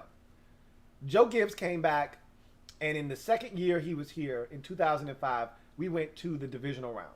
We went to Tampa in wild card weekend. We won in a low scoring affair. Scoop and score by Sean Taylor was the only touchdown of the game. And we beat the Buccaneers. And then we went to Seattle and we had the Seahawks on the ropes. LeVar Arrington knocks Sean Alexander, who was the reigning MVP that season, out of the game. And we had those boys. And Carlos Rogers dropped a pick. And we didn't have enough offensive firepower. We had Taylor Jacobs at wide receiver. It was a mess. But I said, if Joe can do that in year 2, what does year 3, year 4, year 5 of Joe look like? I got excited. It wasn't meant to be. But that was the last time I was this excited. 2012 was fun.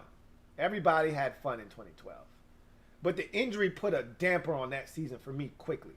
Like, for as fun as 2012 was, and the roller coaster ride that was 2012 with the big win against the Giants late in the season and the big win against the Cowboys in week 17 and all the big wins we had that season, the Ravens game where Kirk had to come in and save the day, and, you know, Robert wouldn't let Kirk have any credit. Oh, well, big return by, you know, Richard Crawford in overtime to help us win that game. And, you know, Kirk came in and did his goddamn thing in that game too. But, you know, that game, Kirk having to start on the road against Cleveland that season, it was a lot of fun games. We all remember, he's electrifying, the run against the Vikings on the touchdown run. That was a fun season. The Thanksgiving game against Dallas, it was a tremendous season. It was fun. But all of that shit for me came tumbling and crashing down on the turf in FedEx Field in Wild Card Weekend, up 14-0. Robert Griffin III crumbles like a house of cards in the second quarter, I believe, of that game. And everything that was fun wasn't fun anymore. And it was the beginning of the end.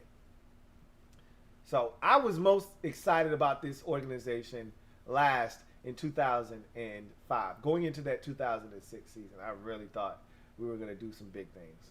And Joe, instead of Joe staying the course, he decided to bring on Al Saunders and change up all of this shit, and it didn't work. But thank you for your insight, Jenny.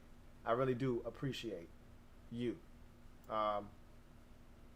Got another super chat. This one is from Chilled Dude. Thank you for the super chat, Chilled Dude.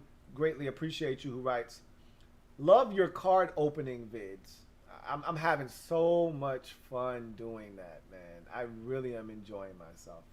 Like, oh my God. I was just telling my fiance, this is so much fun. And I actually said that on one of my videos that you'll see.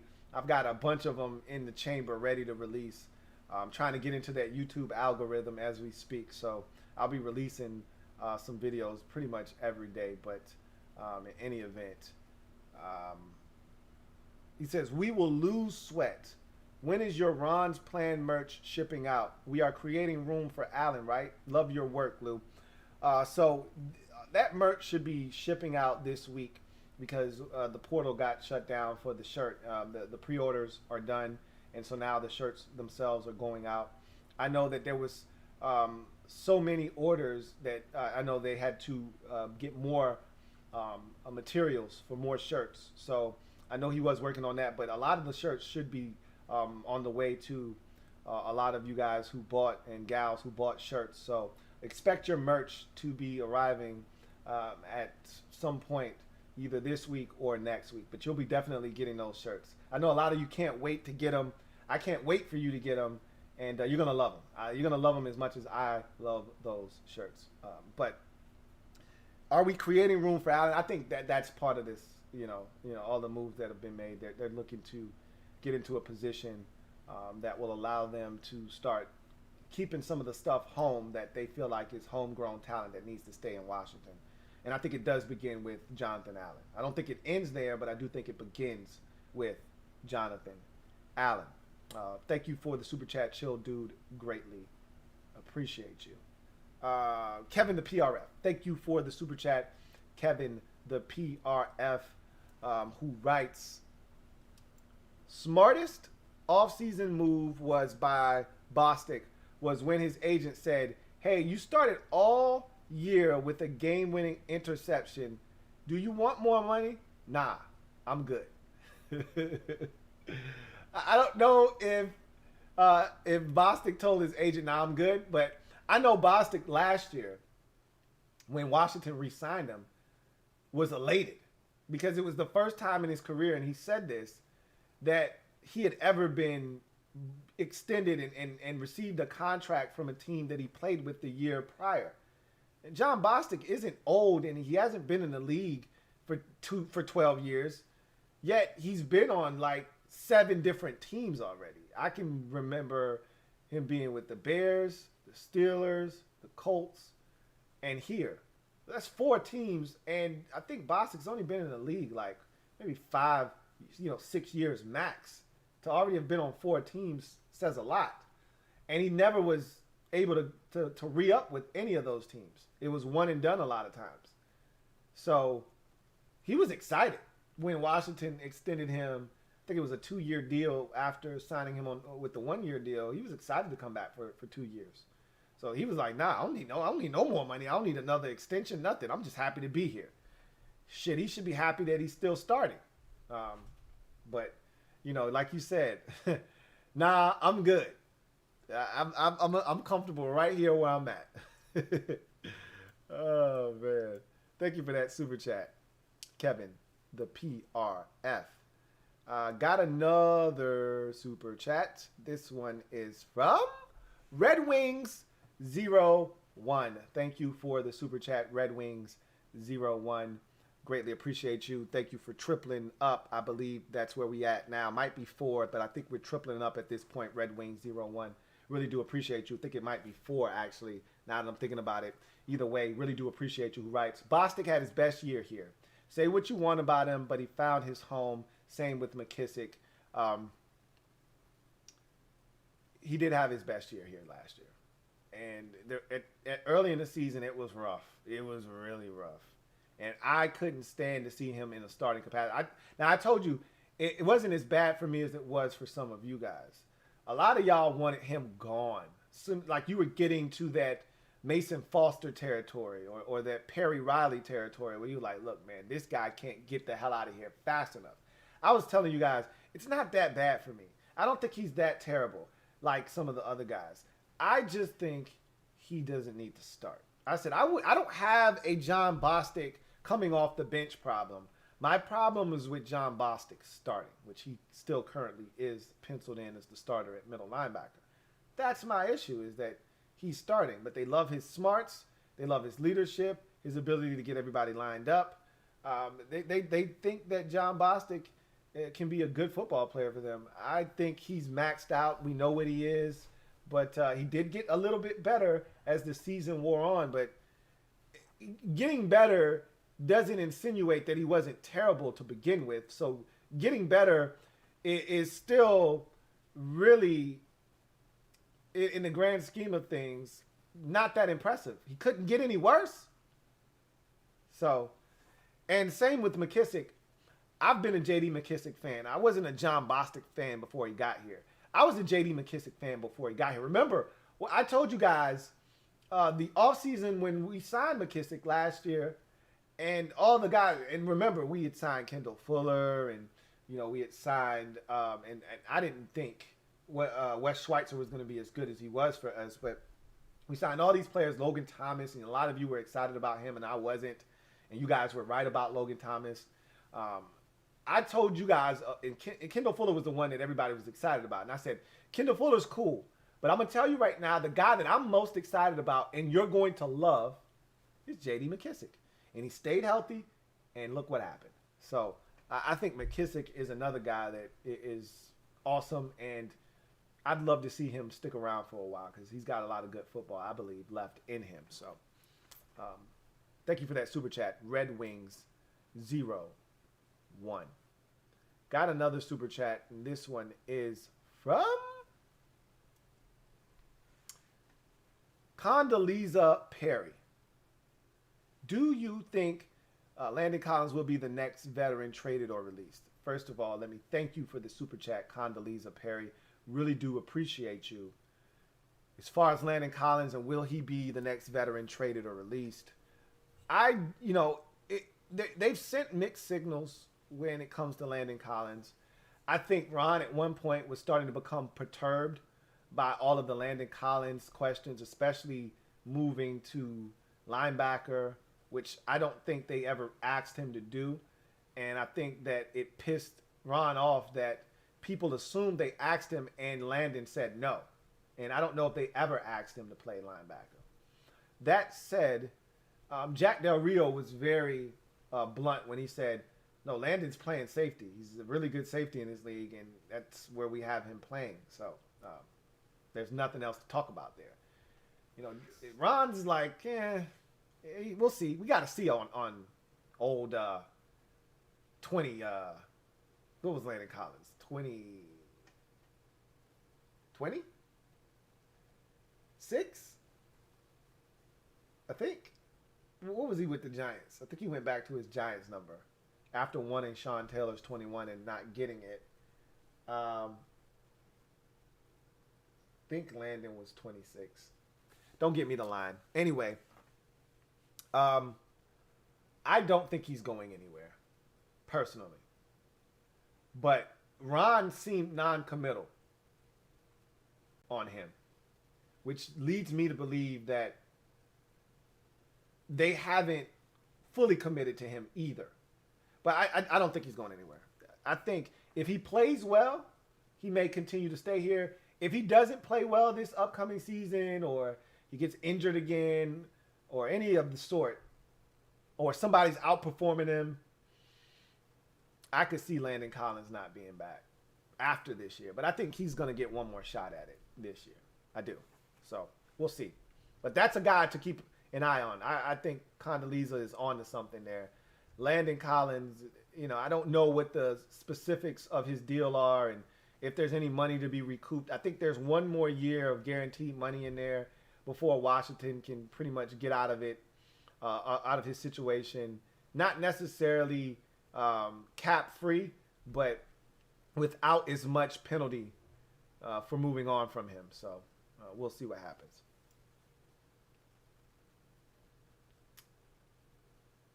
All right. I think that was the last super chat, and it was. I'm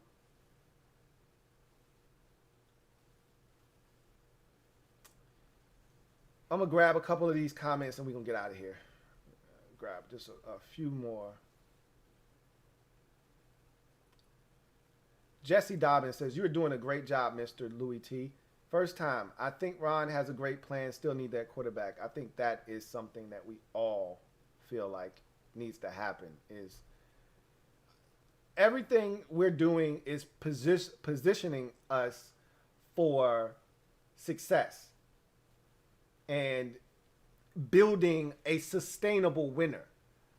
But there's no such thing as a sustainable winner in the NFL without consistency at the quarterback position. I think we can all agree on that.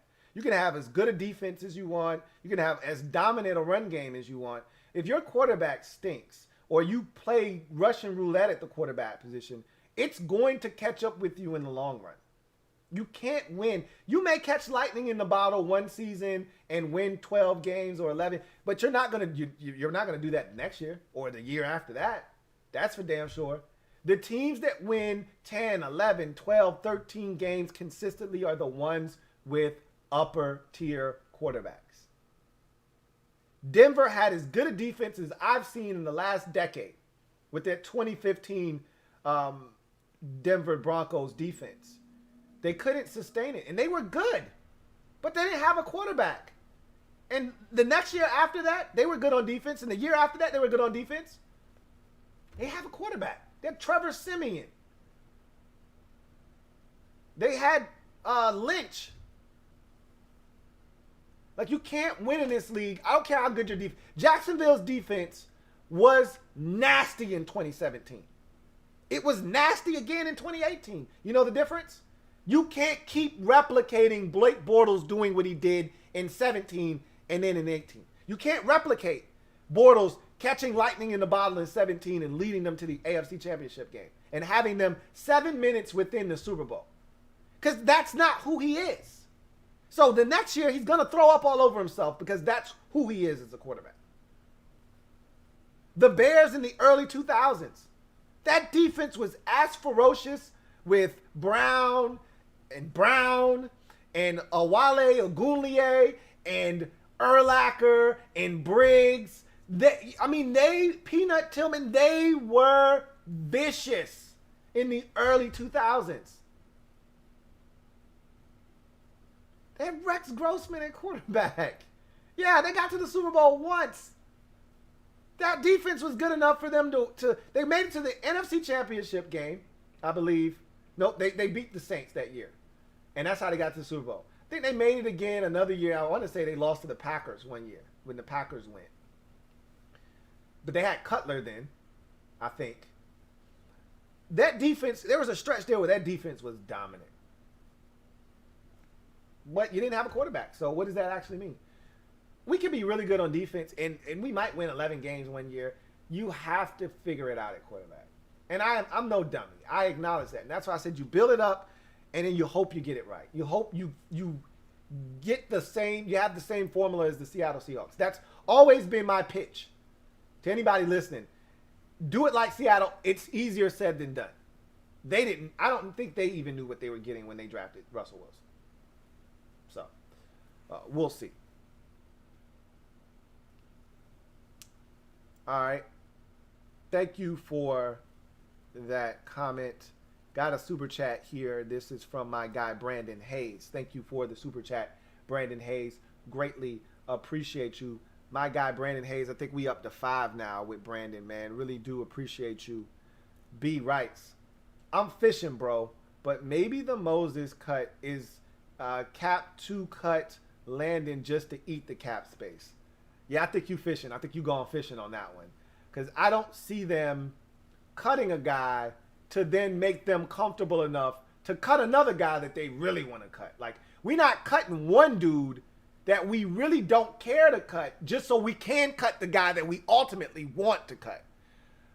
Look, if you really want out of the business of a player, you just do it, no matter how painful it may be. Look at what the Eagles did with Carson Wentz. Look, I get it. That was a trade, and they were able to get compensation that may ultimately turn into a first-round pick for them. But they still ate $30-some-odd million in the process. You know what they said? We don't give a flying uck. We don't care.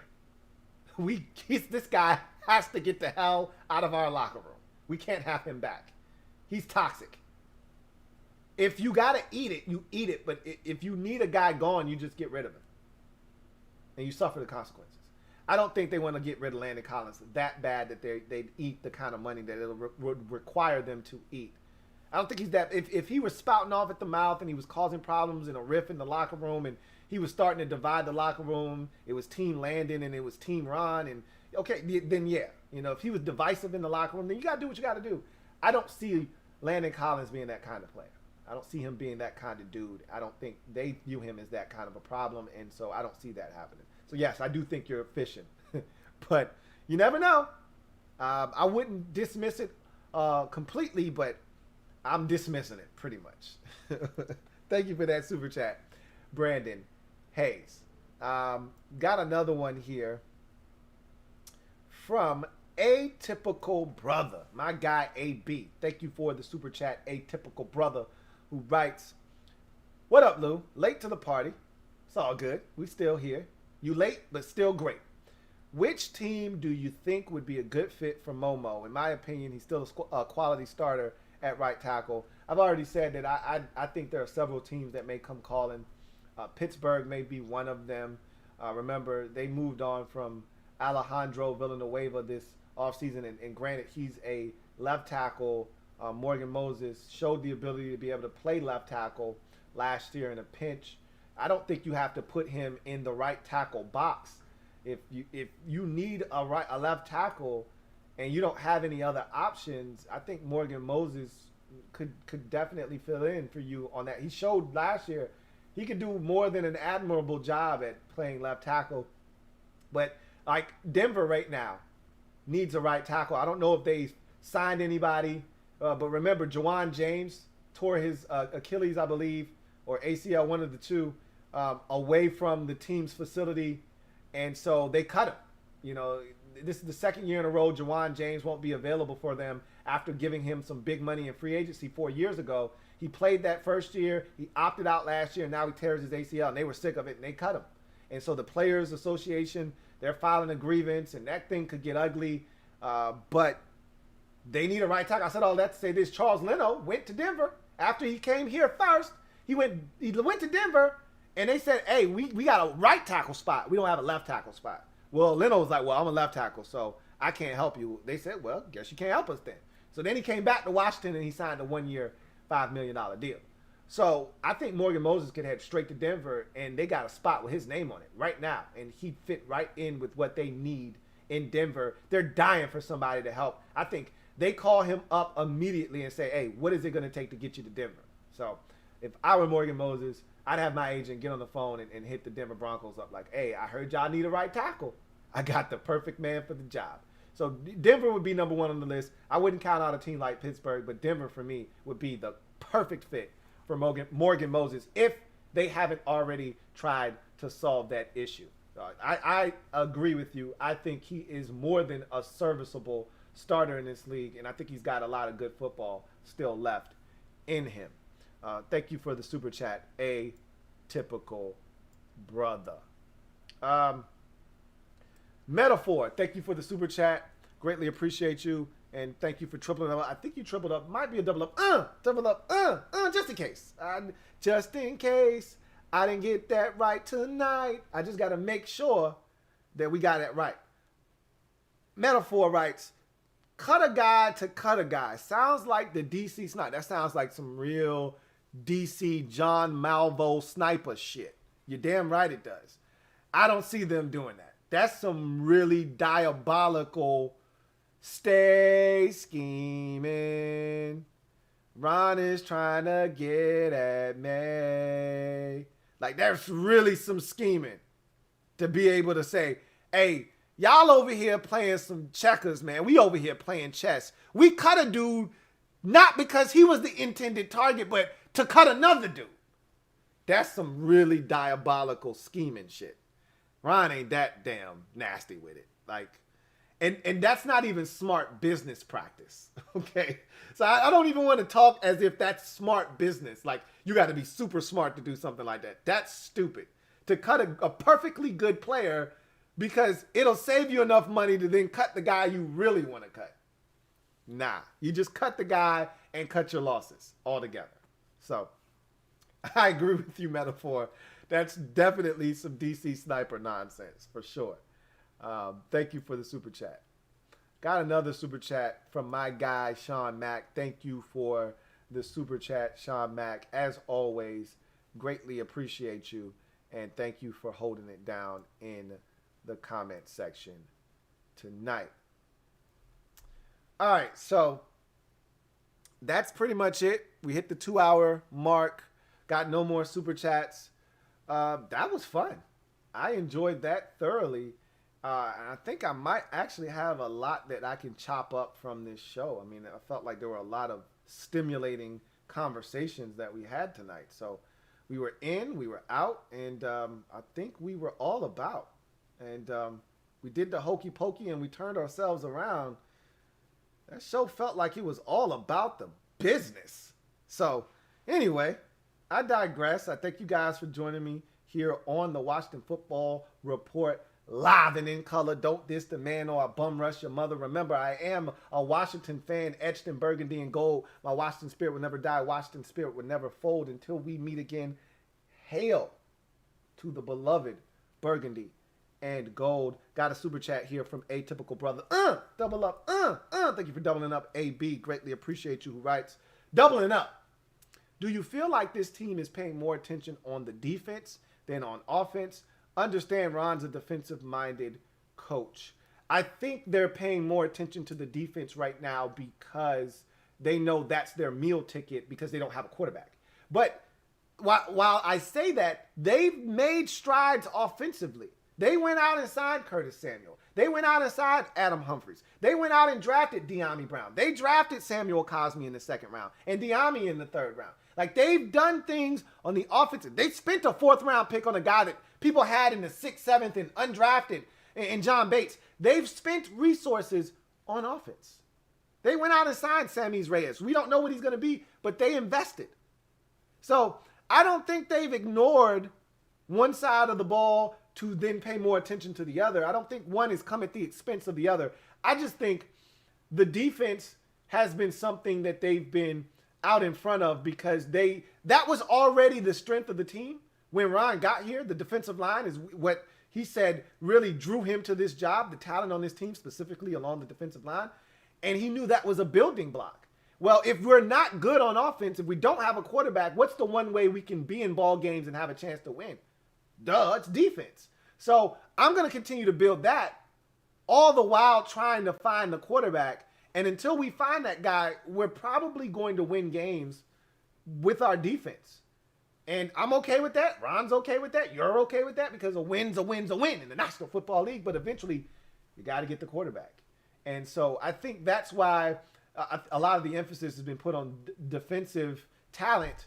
But make no mistake about it, they've done some things and made some strides offensively as well. And I think this offseason is a great example of that. So thank you for that super chat, Atypical Brother. Got another super chat. This is from Metaphor. Thank you for the super chat, Metaphor. Either your third or fourth of the night. Really appreciate you. Metaphor writes, sometimes I get ridiculous. I eat up all the crackers. Where did that come from? Did I miss something? Did I miss something there? I don't really know what that was prompted by or what that even means. But okay. Okay. I appreciate you, Metaphor. With that said, I think that's the last super chat. And it is. Somebody, my man, JCast Properties LLC says, Louie T being cute with the bangs though. Look, look, that wasn't a fashion statement. That's just Ramon trying to be nosy and not wanting to stay inside the damn hat. That ain't me. That's him. And he knows when we're home and, you know, he can do that. So it's a Washington program. He knows you guys, so he can be nosy. If it's a podcast, he's okay. The only time I tell him, hey, don't make me put you on a leash, is when we go outside of our comfort zone. Like we were just on Lloyd Brunson's channel. Hey, you can't come out and play over there. They don't know you like that, and you could get us in some trouble. You got to stay inside. When we're at home, he knows he can come outside, and he's just peeking, man. Get back in the house. So don't mind him. Anyway, I'm out of here. I thank you guys for joining me. Really do appreciate you. Oh, man. Okay, I got you. I got you. I was thinking about something I said or something I did, or, you know, I didn't know that you were singing a song. And it didn't dawn on me, the lyrics-wise. I didn't think about it until you just said that. I'm sorry. Rest in peace, Shock G, man. Too many of our rap stars are dropping on us, man. Shout out to Shock G, man. May he rest in peace. Anyway, I digress. Sorry for missing that one. That one went right over my head. I should be ashamed of myself. Anyway, you guys have a great night. Really do appreciate you. Till next time, you guys take care. And if you're interested, more unboxing videos for the CCS coming your way. So stay tuned for that as well. Till next time, like the video, subscribe to the Louie T Network for more great content, and turn on your notification bell so you don't miss a thing. Get out of here. Have a good one.